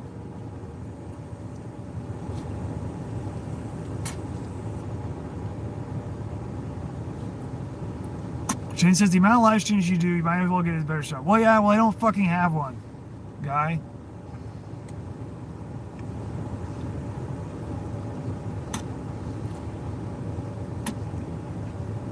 China's not the fucking cabal. Who the fuck said that? Skeeter D? Oh, China and the cabal. Okay. Okay. Sorry. My bad. I'm an idiot. Okay. China and the Cabal. Okay, so what we're talking about here, right? So you got Boxer Rebellion, right? You have, prior to that, the Jews in the Erev Rav Jews that set up the, now it's complex because in Deuteronomy you have the command of, running money in order to take over the nations. So that is a part of Judaism. The Erev Rav takes you to like a whole different level, like it's like that's the priority, right? It's like the only thing that matters. Like nothing else matters. We change Torah, we change interpretation, all this shit. It doesn't matter, right? We're just power. We're going to build a throne. That's the Erev Rav, okay? We're going to take over the fucking world. The original trade routes are set up a long fucking time ago. Like we're talking like the initial trade routes internationally. Like this, the Erev Rav is the one that set up. Like they are the mixed multitude. So in Judaism, the concept of Erev Rav, in Judaism, that would come from Exodus. That would be the mixed multitude when the Jews come out of the exile of Egypt with Moshe, right? The mixed multitude comes along with them, and they're not they're not supposed to, but Moshe is trying to help them, right? Like believes that they can overcome and like repent and become straight, and so he brings them along against God's will, right? And then what you have like immediately and already established are like trade routes in small amounts, right? Like for example, so just to give you a cerebral fucking trip here. So like let's take for example the United States, right? So you might know United States, like you might know major corridors, like you're probably familiar with I-70 corridor, you're probably familiar with like I-95, shit like that, right? All of your east-west interstates, those are all going to be even numbers. Your north-south are odd, right? That's from Eisenhower system, okay? Eisenhower system, like that's set up like on I-70, for instance, right? Like I drive I-70 a lot. I-70 east-west, corridor, like major, trans-state corridor to the whole nation. That motherfucker is straddled by outer roads that are intermittent to the whole thing. That used to be the highway before the fucking interstate system, right? So like when you're, like I drive on fucking outer roads all the time. I don't like driving on the fucking interstate because you get the fucking state and fed boys on there. And they don't give a fuck about people that live there, so they come around and fuck with people. And I don't like highway patrol. I mean, I like highway patrol officers fine, like the individuals. I like the highway patrol's world government. I don't like them. And they fucking forget where the highway is sometimes, and they come off and like think they're on the highway. They're on a fucking outer road. They need to get the fuck off there. Stick to their fucking highway. Coming out there harassing people, looking like fucking idiots. It's like people around here like multi-generation. You come out of fucking nowhere, like thinking that you're in downtown Kansas City. That you just put your dick anywhere that you want. Come over here on an outer road, start harassing people who are like driving around in 1950s Ford pickup trucks. Get the fuck out of here. Anyway, that was a little psycho rant there. So the outer roads, that used to be the motherfucking highway, right? And they were literally divided that far so that people wouldn't hit each other with their cars. And then you get the interstate comes in between them. Like I'm speaking for like I-70 particularly, right? So like this would all be like rolled out in the 60s. It's an Eisenhower initiative. Eisenhower is a fucking cuck. Traitor to the United States. Eisenhower's the aide to MacArthur. He was his butt boy for the bonus army, and he fucking deployed the active army on World War I veterans that were homeless and fucking, killed a couple of them, fucking displaced them, sent them to Florida, then 500 of them got killed by a tornado, a hurricane that went through there, and they all fucking drowned in seawater, and their bodies bloated and rotted, and they lost a lot of bodies. They couldn't even recover them. That's fucking Eisenhower. That's who Eisenhower is. He's a fucking world government cuck, and his fucking name should be erased from fucking American history. Anyway, that faggot made the interstate system east-west. I said no offense to faggots. by the way. Sorry for comparing to Eisenhower. The east-west corridor, that's Eisenhower project, right? Now that all that shit, all the highways, right, and even the initial roads, the outer roads, those are based off of old fucking Indian trails. You know that? Those are like old navigable Indian trails, okay, from Native Americans, actual Americans that lived here. And you know what the Indians traveled on? Like why there were trails and they made like corridors, natural corridors through stuff? Because of fucking animal migration. Because fucking mass buffalo and deer and fucking antelope and fucking mule deer and all kinds of shit migrated between Canada and the United States on a cyclical pattern all the time. And that is the reason that you have fucking deer dead all over your fucking highway, you fucking idiots. Because you have a million fucking years of evolution of deer that have built into their fucking DNA a path to go around all over the fucking place, and they're trying to take the path, and you built a fucking highway through the motherfucker. So they're just trying to go through the path, and that's why you have dead deer all over the fucking highways. Now, in the same way, the Arab Rav built the initial international trade systems as a concept. Like, they conceptualize and visualize, we can pull this off. They did it way before anybody. Like, they did it, I mean, they were doing this shit in when the Greeks were around. Okay? They did this shit when the fucking Greeks were around. Particularly out of that region, out of the Middle East, out of the fucking Levant. Okay, so they go into China, right? That's part of it. Like, one of the early fucking connections is China, right? Or the Asiatics, right? Trading with the Asiatics. It's very early on. It's always been established. It's always been here. So as your governments rise and fall, as you switch out one stupid fucking coin for the next, and, you know, like, prostitute your children for it, these trade routes remain. They don't go anywhere. They stay there. They modernize. They use technology. They integrate technology. The fucking trade routes stay. So the Boxer Rebellion, what it's really about, is just like a little expansion and technological update to the trade route, where they wanted to put in factories in China. And so they use your dumbass American fucking doughboys to go up there and murder a bunch of fucking Chinese in Boxer Rebellion with your international little pre-UN fucking world government, you know, shithead organization where you go into countries and murder people and their children. And so you guys, you know, did that. A bunch of nations did that, and you guys rotated out, guarding the little factory facilities for world government while they set up mercantile processing facilities, like staging facilities for doing international sales and shit. And so that's like, you know, that would be like your original contact with the modern nation states and China in a big way. Since then, it's just kept on going and it hasn't stopped. And so, like, you know, the relationship between the China and the Jews is that they are the fucking, you know, the Arab Rav is that they are the fucking the merchants for the trade routes and shit. And the Chinese know that the merchants, you know, can be used in a material way, right? So it's like a fucking I don't want to say it's a symbiotic relationship. I want to say that, like, they can either not get the money or they can watch their, like, women and children get, like, raped or murdered by Japanese that world government sends to occupy prior to World War II, when we're enemies of the Japanese, because we're all in a coalition together in the Boxer Rebellion, and, like, we let the Japanese go in there, and the Japanese use it as an excuse to, like, rape and murder all the Chinese. See what I'm saying?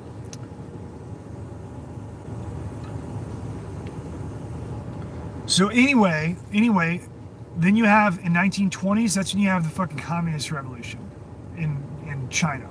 You have the Bolshevik Revolution, 1917 in Russia. That's all Jews. Arab Rab.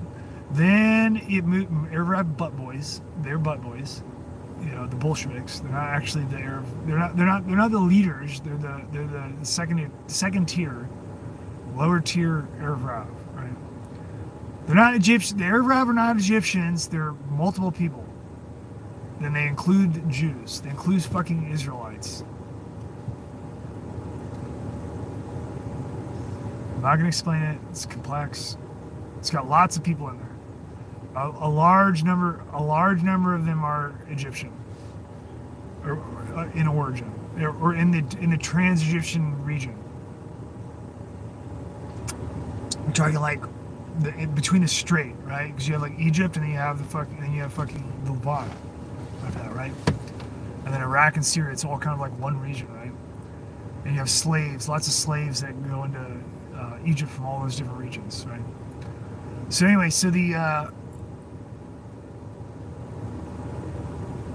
yeah, they had lots, and Egypt was a big dick back in the day.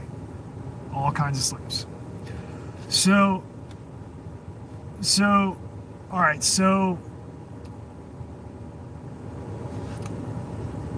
the relationship, when you get the communist revolution in China, that's 100% Jews. I mean, the people shooting people in the head with rifles, that's Chinese. The people taking bullets in the face, that's Chinese.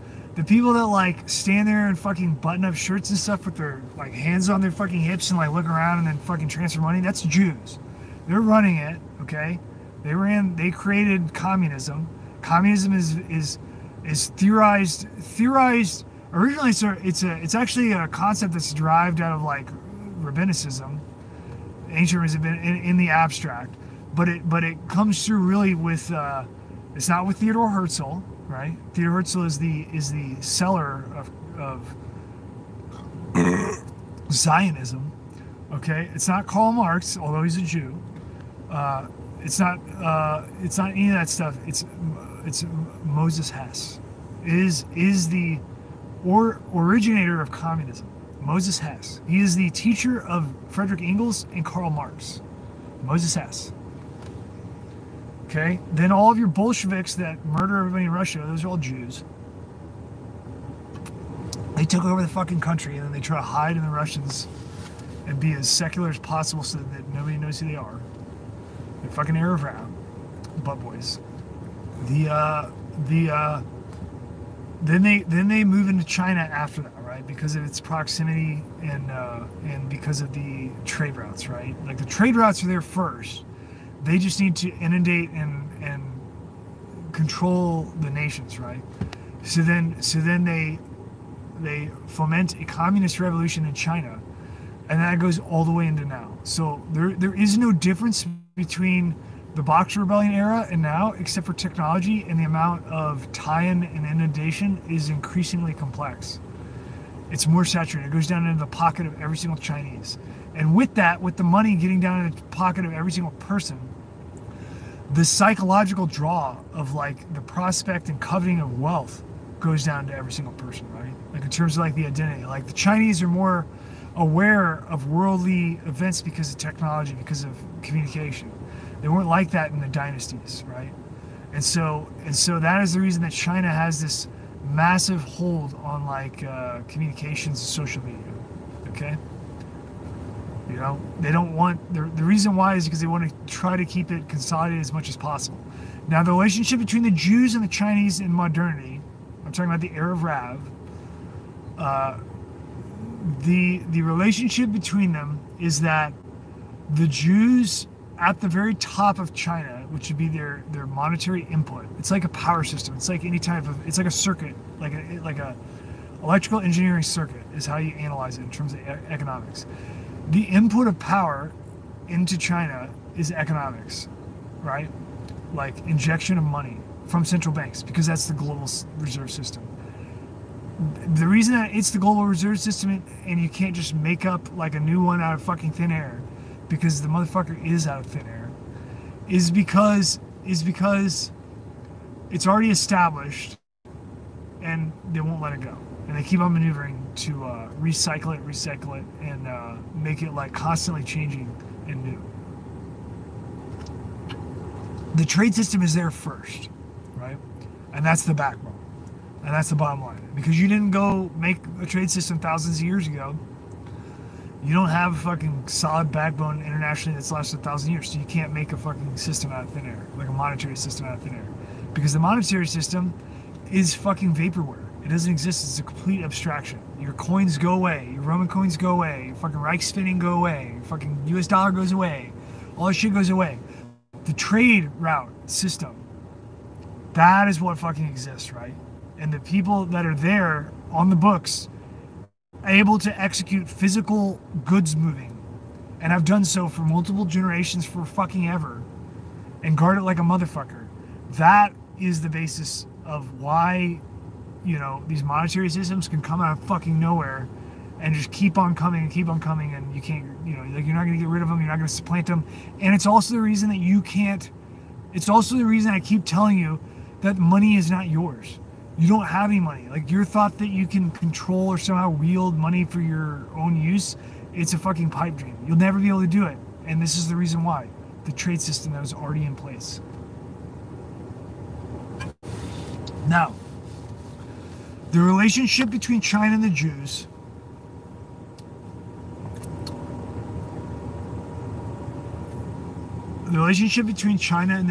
is that the Chinese are aware of the Jews, like, in terms of their influence on the world. They're entirely aware of it down to the individual level, culturally, in China. They're aware of it. It's common, right? It's a normal thing. You can get like a fucking dude walking down the street in China in pretty much any city and ask him about Jews, and he's gonna know what's up. Okay.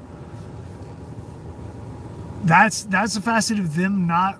The reason the Chinese are like that is because China is homogenous and they look different than like Europeans. Okay. Jews look approximately, you know, vaguely within the ballpark of like Europeans, and so they can intermix them with and hide within European populations. They can't do that in China. And so the interest in China over the last, you know, 100 years has been to inundate it enough to be able to like break in there physically, any way possible. I'm talking about like mixing in and breaking up their homogeneity. So the relationship between Jews and China right now is that Jews are like have financially captivated China through both the central banks at the national level and through like private endeavors where they can, like contracts and shit, like the fucking Belt and Road Initiative, right? They're trying to inundate it as much as they can, and the only reason why is so they can get a fucking foot in the door somehow. The way that they're probably going to do it is to like have the United States bust into China in a World War III. That's most likely the case. They want the United States to poke a fucking giant hole in China, even if they lose or even if they win or whatever, even if they withdraw, whatever, just to poke a hole in there and get some fucking shit mixed around and changed up, so that you can have some prevalence of bodies in there that aren't Chinese. They're going to have 30 cameras inserted up their rectum anywhere they walk around in fucking Shanghai. Because right now, if you didn't know this, if you've ever like gone to fucking Beijing or anything like that, they're gonna fucking put cameras in your fucking ear holes when you're walking around. Like, everything is surveilled. Everybody there is fucking Chinese. If you're a white guy walking around, you're basically like, you look like the fucking I don't know, like that fucking Bill Murray movie where he's like going around doing whiskey ads and shit. It doesn't make any sense in Japan. It's like that in China times like 1,000,000 on acid, right? You fucking stand out if you're not Chinese. Well, same thing's true for Jews, and they can't get away with it, and so like that's a problem. So they gotta, you know, the Arab Rav gotta kill a bunch of fucking Chinese so they can get that shit under control. Now, the Chinese are smart as fuck. The Chinese know this shit, okay? So what is happening is the Chinese have calculated that it's not useful for them to resist, okay? And so they're going along with it. And so they have a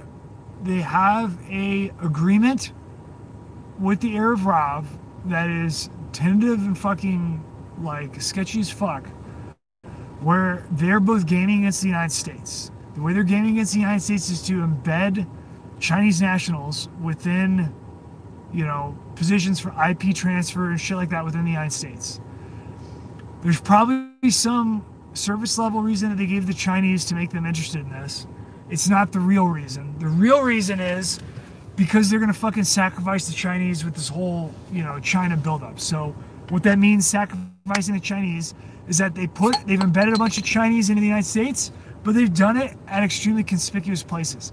They've gone so far as to staff the Jewish-owned newspapers with fucking editorial writers and shit that are Chinese, like both Chinese immigrants, also Chinese Americans that have Chinese sounding names. It doesn't matter because Americans will just read the name eventually and see that it's China, and they'll be like, oh, it's Chinese, right?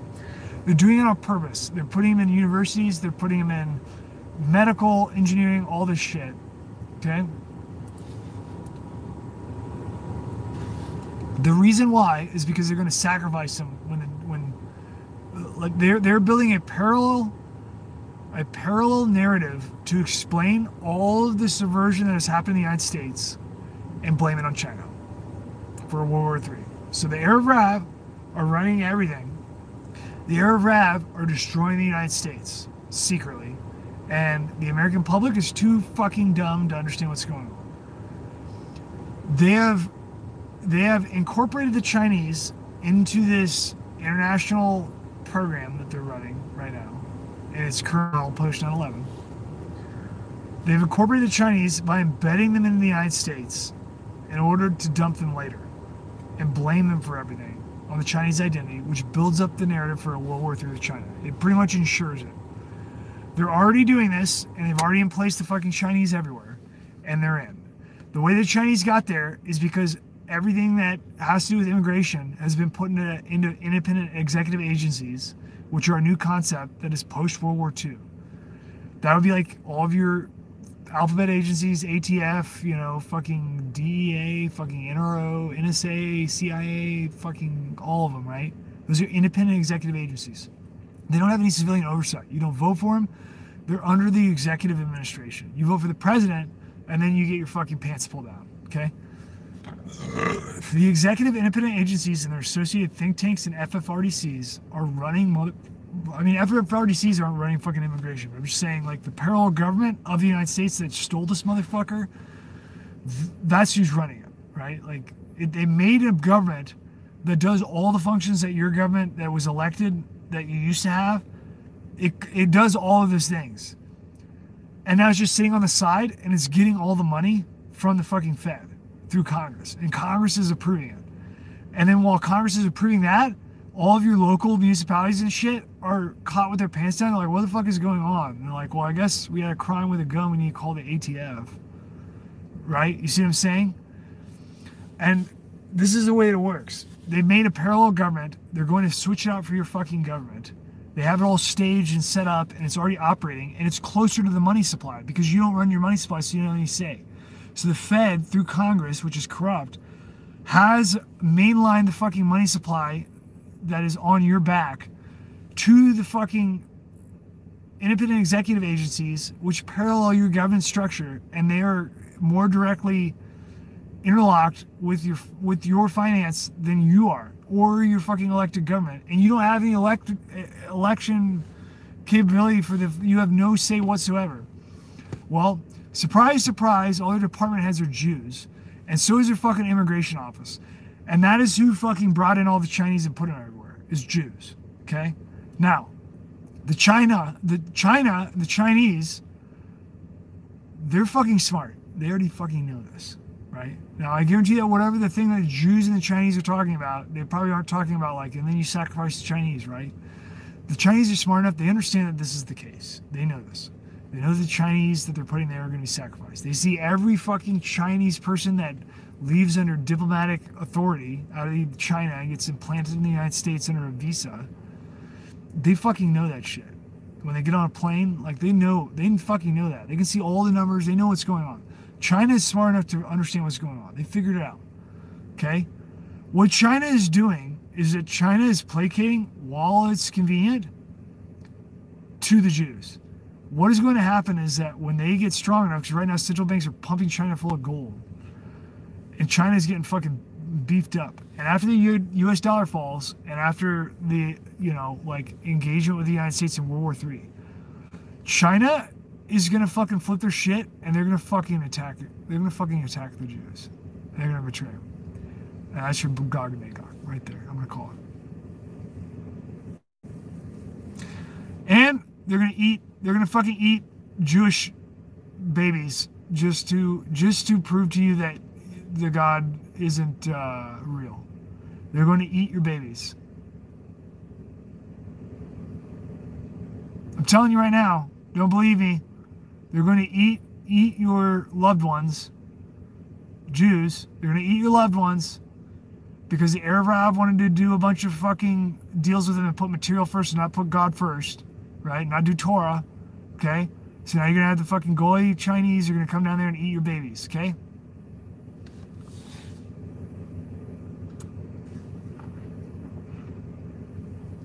I'm telling you, you think I'm fucking around.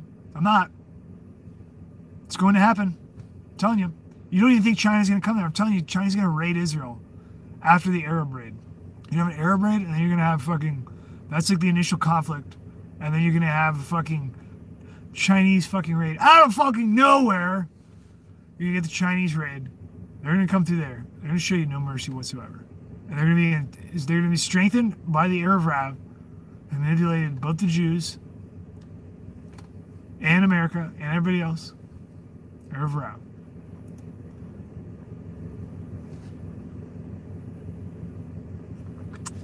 The eating babies part, that's just fucking anecdote, okay? I'm just throwing that out there to give you an idea of how extreme it's going to be. They're going to be standing over you going, let's see if your God exists. That's just going to happen.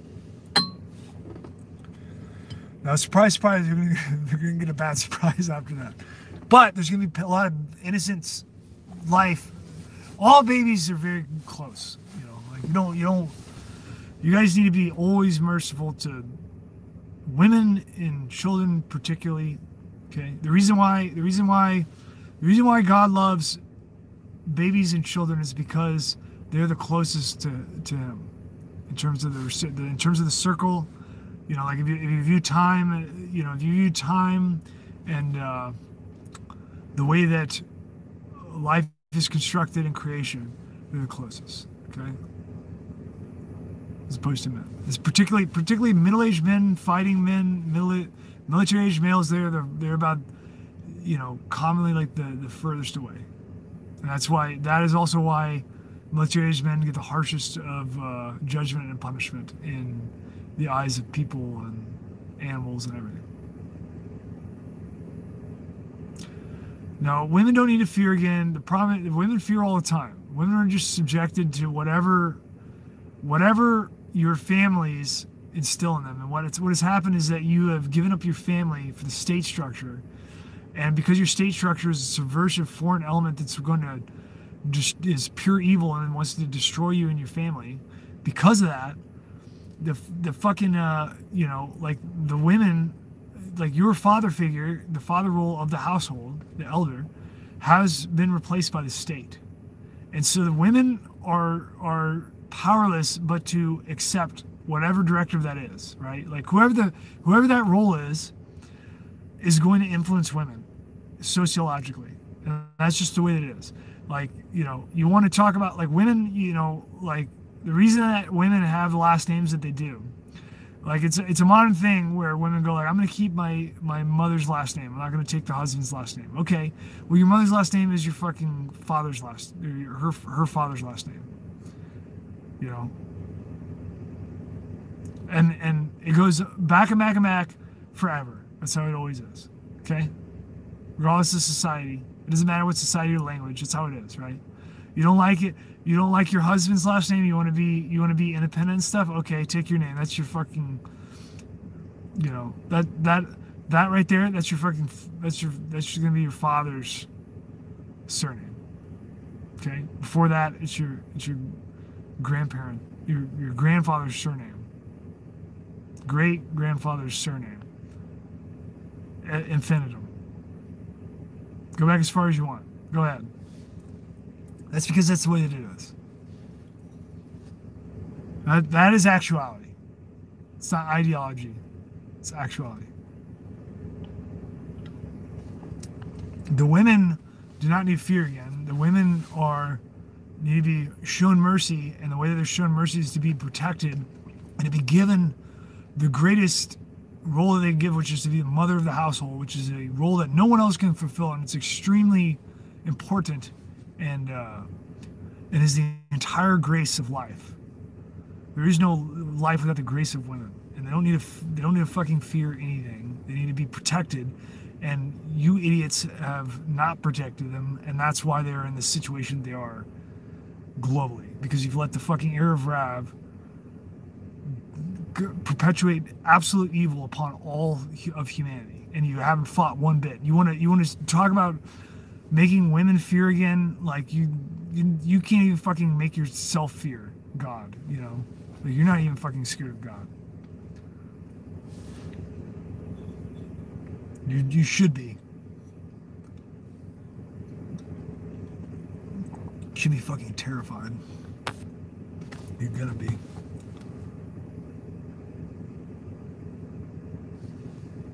I mean, they're gonna be fucking lightly slapped around. I'm saying that's not ideal, and it's not your fucking decision to make. What you should do is, you know, build strong family units and protect your women and defend them, because they're vulnerable. You know, just like your children are vulnerable, your fucking women are vulnerable. That's why the primary target is women. The primary target is your youngest possible generation. The secondary target is your women. Socialization.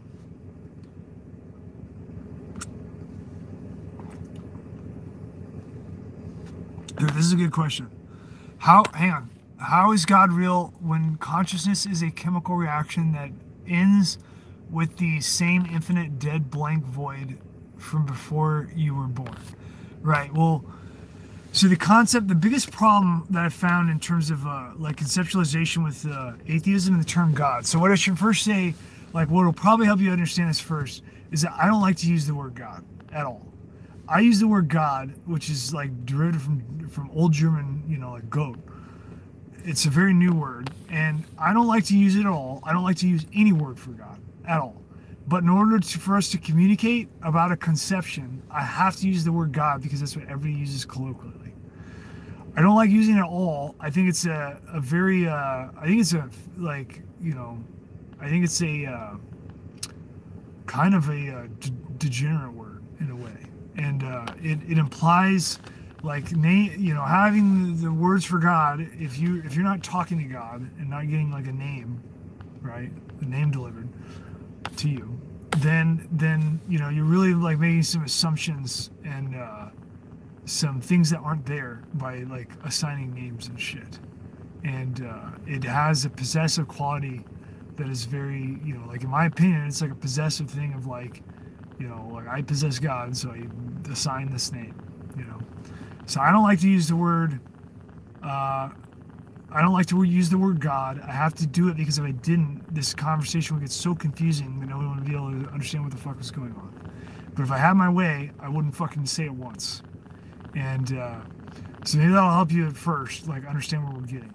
Second of all, your conception of God is probably from what other people have told you. And, you know, that could be a lot of things. And what I'm talking about God is actuality.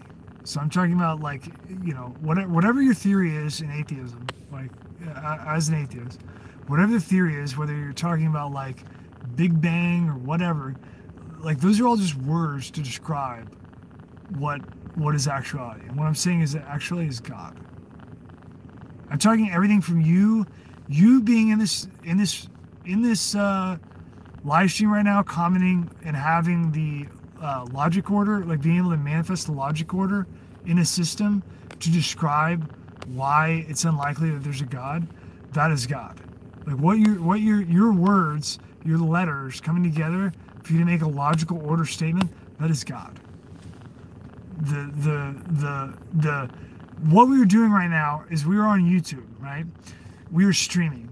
I'm having people from all over the world that are, not all over the world, most of them in the United States and Canada. They're putting comments into this video. I'm seeing it live, right? We're like thinking collectively as at a rate that we couldn't do prior to the technology that came out, right? This entire thing that's going on right here in social media, like the concept of social media, is a crude physical resolution of, it's a crude physical representation of the actual system of where you come from. And it's an emulation. And they're paralleling what is already known from where you came from. And that's the reason that social media is also similar. Because it is the need and the drive, and the reason that you are driven to social media is because it is a crude and disappointing parallel of where you come from, and where you come from is where you're trying to get back to any fucking way you can, and you are crawling on the floor like a creature that's blind.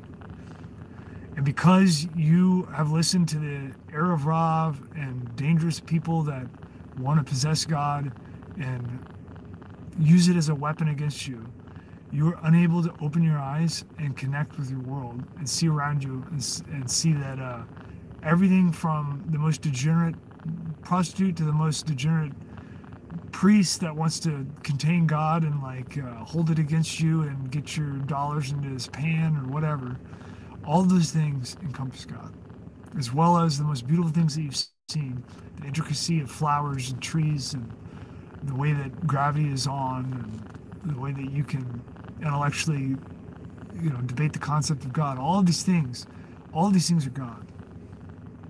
You and I are God. We're manifested constantly in the actuality, in the moment to moment. Just the concept of time, the reason that we're not flying apart in a million fucking particles bouncing all over the place like pinballs. Like, all of this is order. It all has fucking very specific order. It has centralization.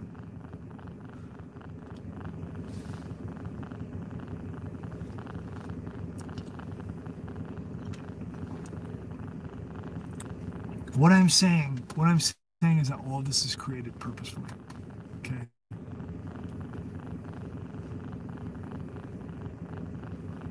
And so what that is, once you understand, now I'm placating to your atheistic view, right? Once you intellectually understand that all of this has necessary order because of the limitless possibility of chaos that could have taken place instead in any domain that you would consider. And once you accept that, then you must have an account of why the order exists, because it's a very purposeful logic order. So you have to have an account for it, because there's no reason that I'm not melting apart, fucking floating all over the place, right? There has to be a reason that you have physical systems that you can develop theories off of, right? That you can drive one point to another, from origin to resolution, right? All this is systematic. Just the baseline understanding of origin to resolution, that is systematic. It could be origin to origin. It could be resolution to resolution. It could be origin to nothing, right? It could be nothing. It's not. It's origin to resolution. Everything is that way. Everything is developed in contrast. It's a very purposeful, specific system. It has no escape. No matter what you do, you can't escape it. It's infinite. It has no beginning and no ending. You try to make up lies about it all you want. It doesn't matter. If they're lies, they're not true. All truth leads to the same place.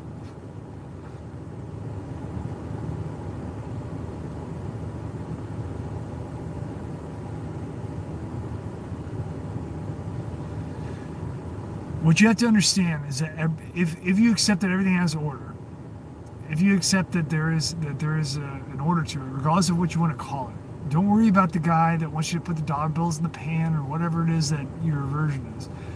Don't worry about the word God and all the things that you think about, whether it's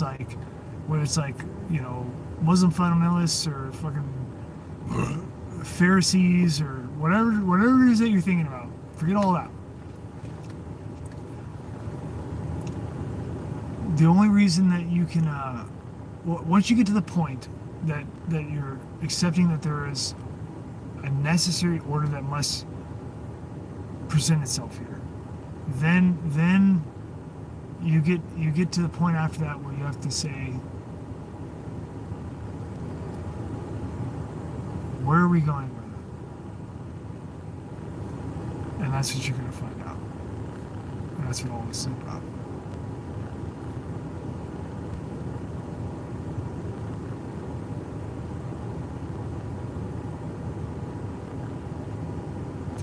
What you have to understand, right? What you have to understand is that, let's look at some things, right? Let's forget about ideology and the labels that we're used to, right? Forget about all of that. Forget about what you hold in terms of defensively and people attacking you in terms of ideological systems and things that people want to use to hold over other people to take advantage of them and exploit them, right? Forget about all that, right? So let's take Abrahamic religion, right? we're talking about Jews, right? So what is happening in Judaism? You're having God revealing God to people, to a person, to people, and exchanging information, like in some form or way, right? It can be lots of different ways, right? Out of that stems an entire like religious formal organization and movement based off of the communication, right?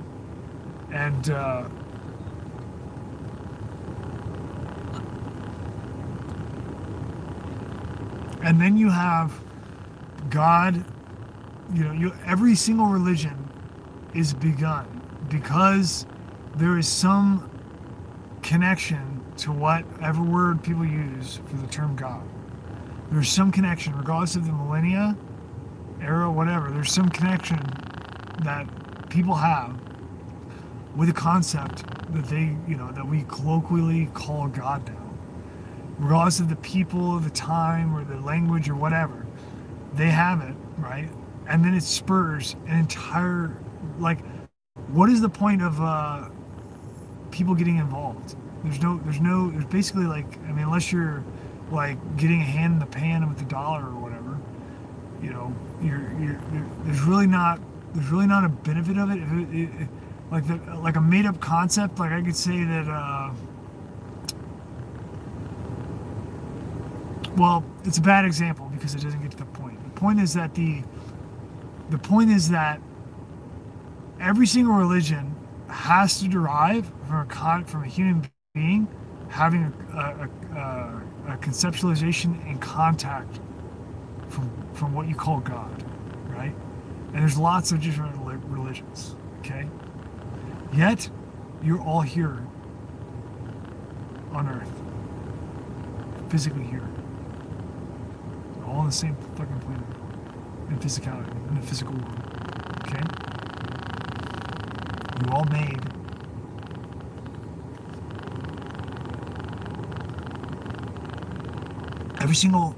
everything all the time has a very specific purpose. Very specific. Even though we view ourselves with low self-esteem, and we view our vices and mistakes as things that we own, the reality is that every moment is manifested in real time, no matter how minuscule or seemingly degenerate. It is manifested in real time and it has a purpose.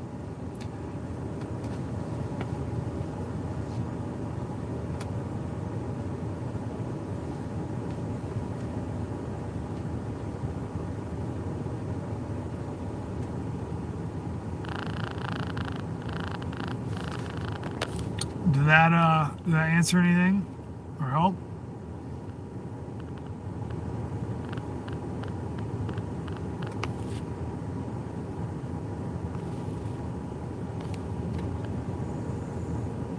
Yeah. So obviously, necessarily, right?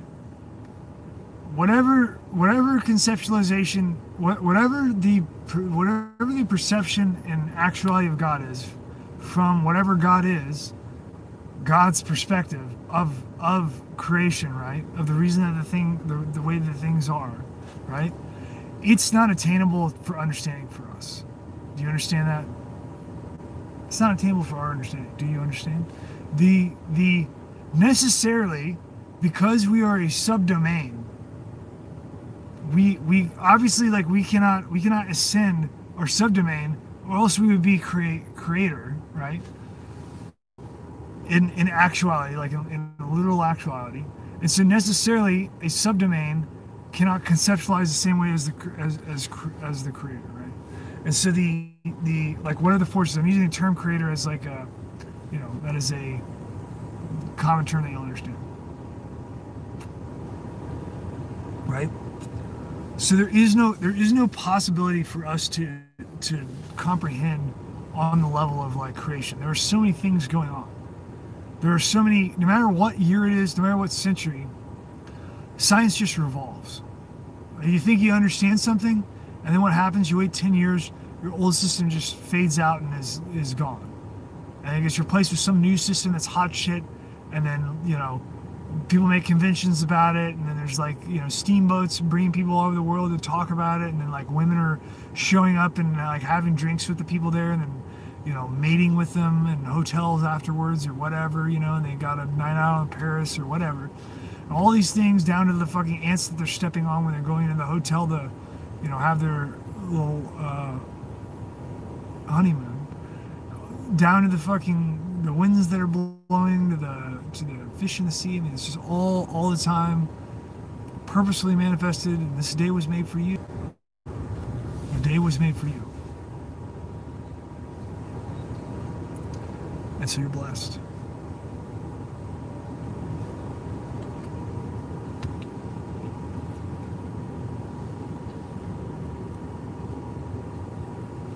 Zapov likes to distract with aliens. I don't really like that.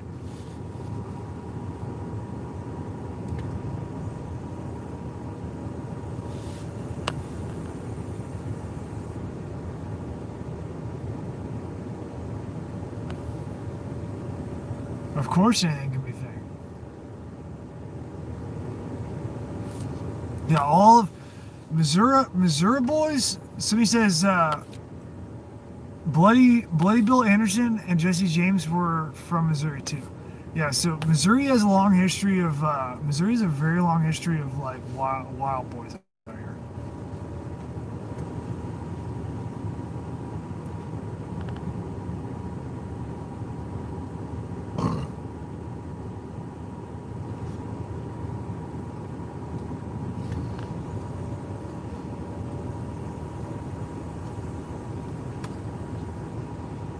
It's like almost right in the center, and it has a very unique climate. I have like it's strange, right? So being born here, I took it for granted when I was young. When I went to other places, like when I lived in Europe, or like you know, I've lived in like Florida, which is very unique, like ecosystem. You know, I've lived in like desert. I've lived in tropics. I've lived in other cold areas. I've lived in a bunch of different places.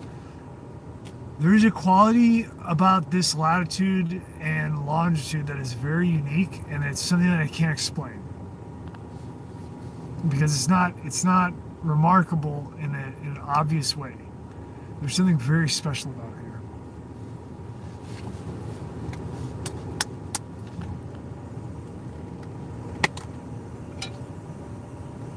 Hey, Independence, bro. What's up? Independence is pretty big though. That's a big place. I like Missouri where there's no towns.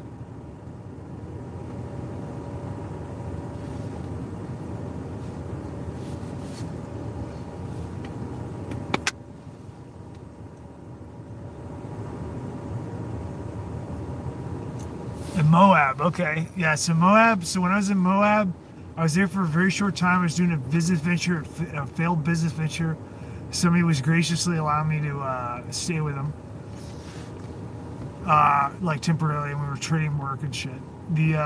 So in Moab, when I was living in Moab, I was considering moving to Utah full time. If I was going to move there, I would have probably moved into San Juan County, which would be south of Moab. So Moab, if you don't know this, is an extremely unique environment. It is. I lived in like desert environments. I've lived in Moab. I've lived in Arizona, approximately around Phoenix. I've lived in Kuwait, and I've lived in Ramadi in Iraq. So that's like a few different desert environments.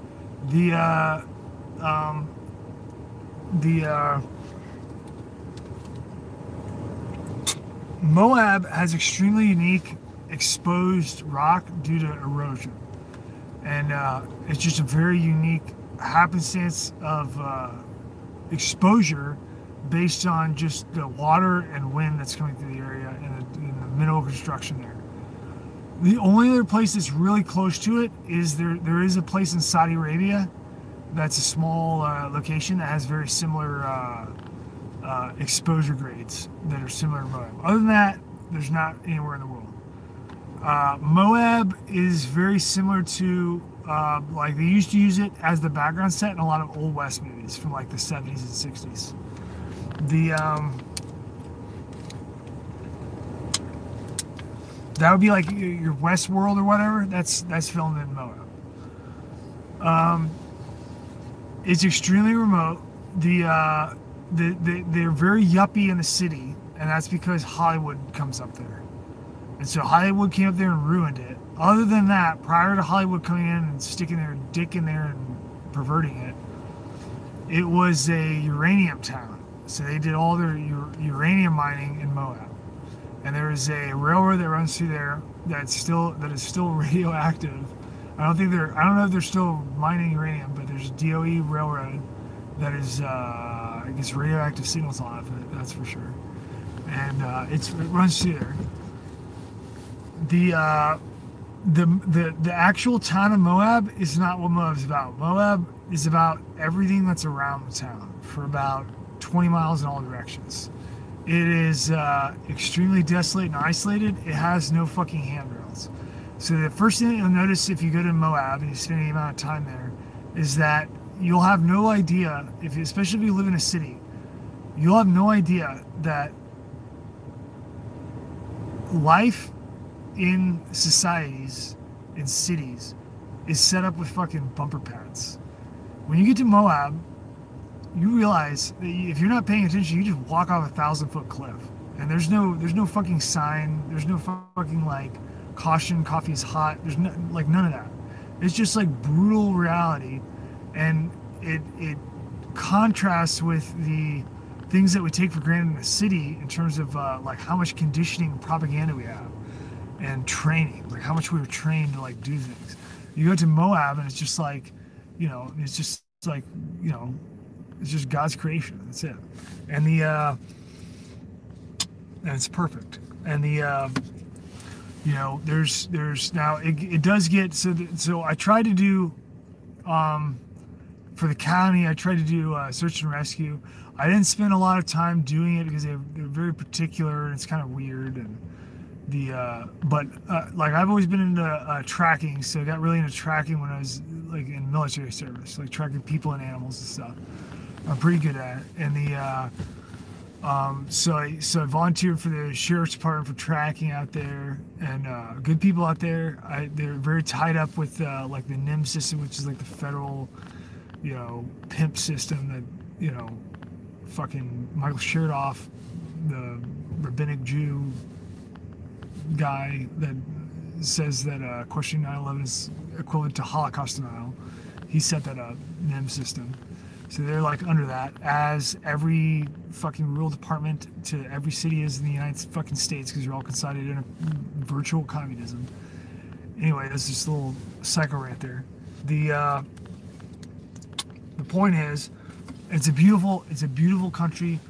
I spent a lot of time out there tracking like mountain lion and stuff, and so I track mountain lion to their caves and stuff. And I'm not like harassing them or anything. I just for the challenge of like following the footprints and locating the caves and things like that. It's the mountain lion's natural environment.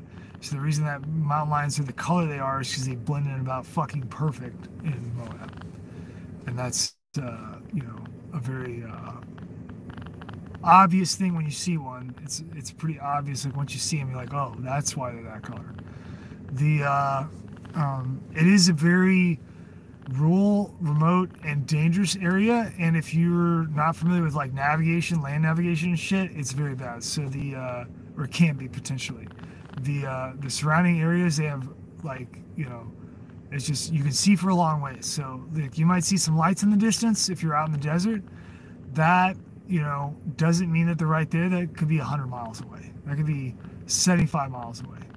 And it's difficult for people to comprehend that. And so you get a lot of, because of the Hollywood background, you get a lot of travelers out there, tourists and stuff, and you get a lot of death out there. So there are a lot of instances, like Moab Search and Rescue is very active and has like multiple deaths, sometimes like every month, they're having like deaths of like having to recover bodies or going out and like finding people that are lost, and doing like searches for people that go out in the desert and die of exposure of just like, running around in the desert, getting lost, and then like, dying of thirst and sun exposure and shit like that. And it's a pretty extreme way to die. It has all kinds of, very. It looks pretty fucking rough. Like a lot of the stuff. It typically looks like people. It certainly appears that when people go through exposure death, they go through a mental trip. Because you'll see like stuff where people are like taking off clothes and like walking on cactuses and like all kinds of just like batshit stuff where you're just like, this doesn't make any fucking sense at all. Like fucking taking socks off and fucking like walking around barefoot, like taking all their clothes off when it's cold or whatever. And that is a product of like your brain losing what it needs to think and going to like blissful death and or excruciating death, one of the two. And that's so you get a lot of death out there in that region. And so San Juan and Moab and Grand County and all those areas have really active, very very talented, they're professionally talented, tracking crews, and they put in a lot of selfless work, and I really like those guys.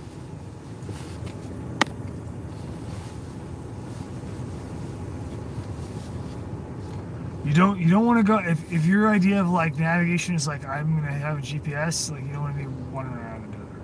I'll tell you that. In the actual desert.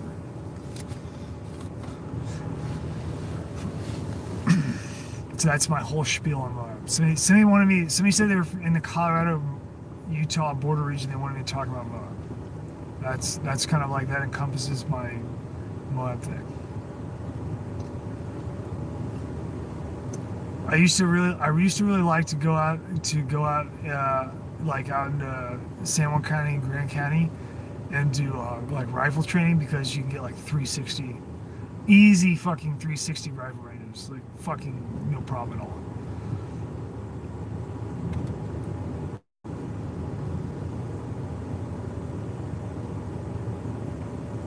Western Colorado, I've been like in a very border region, just like, being out in that area, like crisscrossing without, not intentionally. Like I don't go into Colorado intentionally, other than passing through it, just because of gun laws. I'm armed with like SBRs and fucking machine guns and shit like all the time. So like I'm not like going to Colorado leisurely and shit. I've been armed since I was 18, like continuously.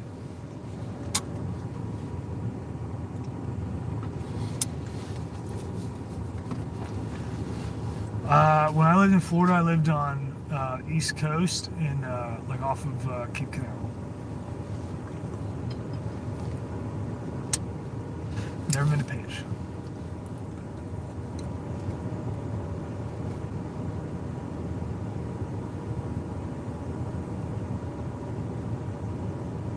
Somebody says, this guy says, I live in the best state for guns. Does Afghanistan get cold or what?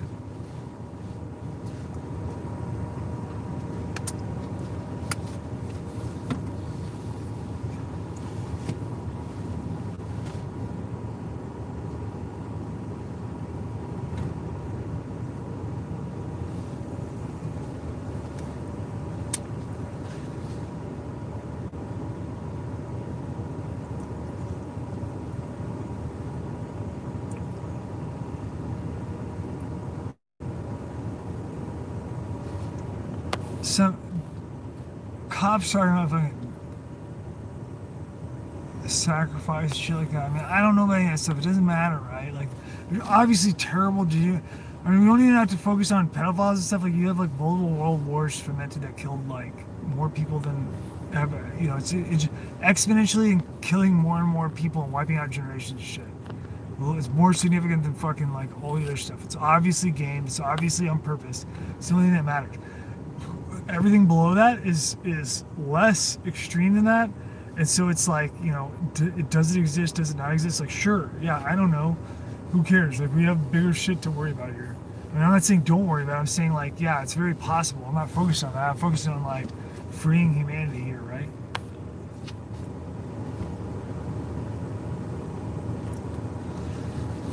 Past the Yankee Boogle, probably not until shit goes buck wild. I haven't gotten any ATF visits or anything like that. I've seen no feds out here, which I was kind of surprised. I thought for sure I was gonna fucking talk to the feds somehow, one way or another, after the fucking Yankee Boogle.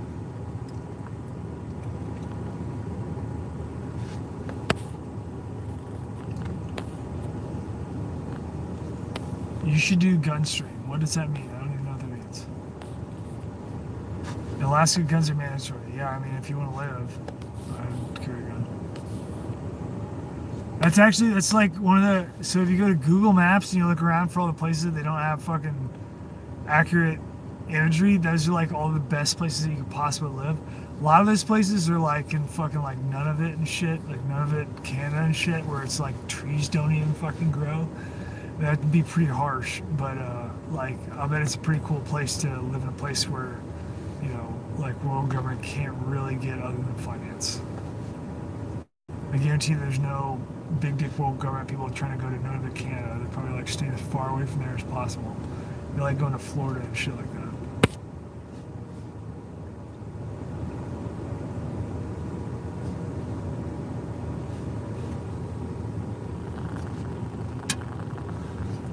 Yeah, I think that shit's cool. I think the fucking natives, the natives up in fucking Canada and shit like that, they should fucking do, now that they have the fucking Marxist placation on their side, they should just do a little fucking like, just do a little fucking revolt and just fucking make a little militia and kill everybody that's there.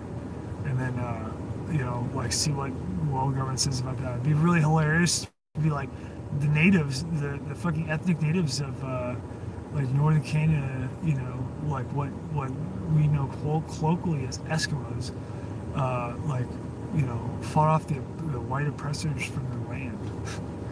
It would be like hilarious to watch world government have to double back and be like, that's good, but not good. Wait, no, we can't control it. It'd be fucking awesome.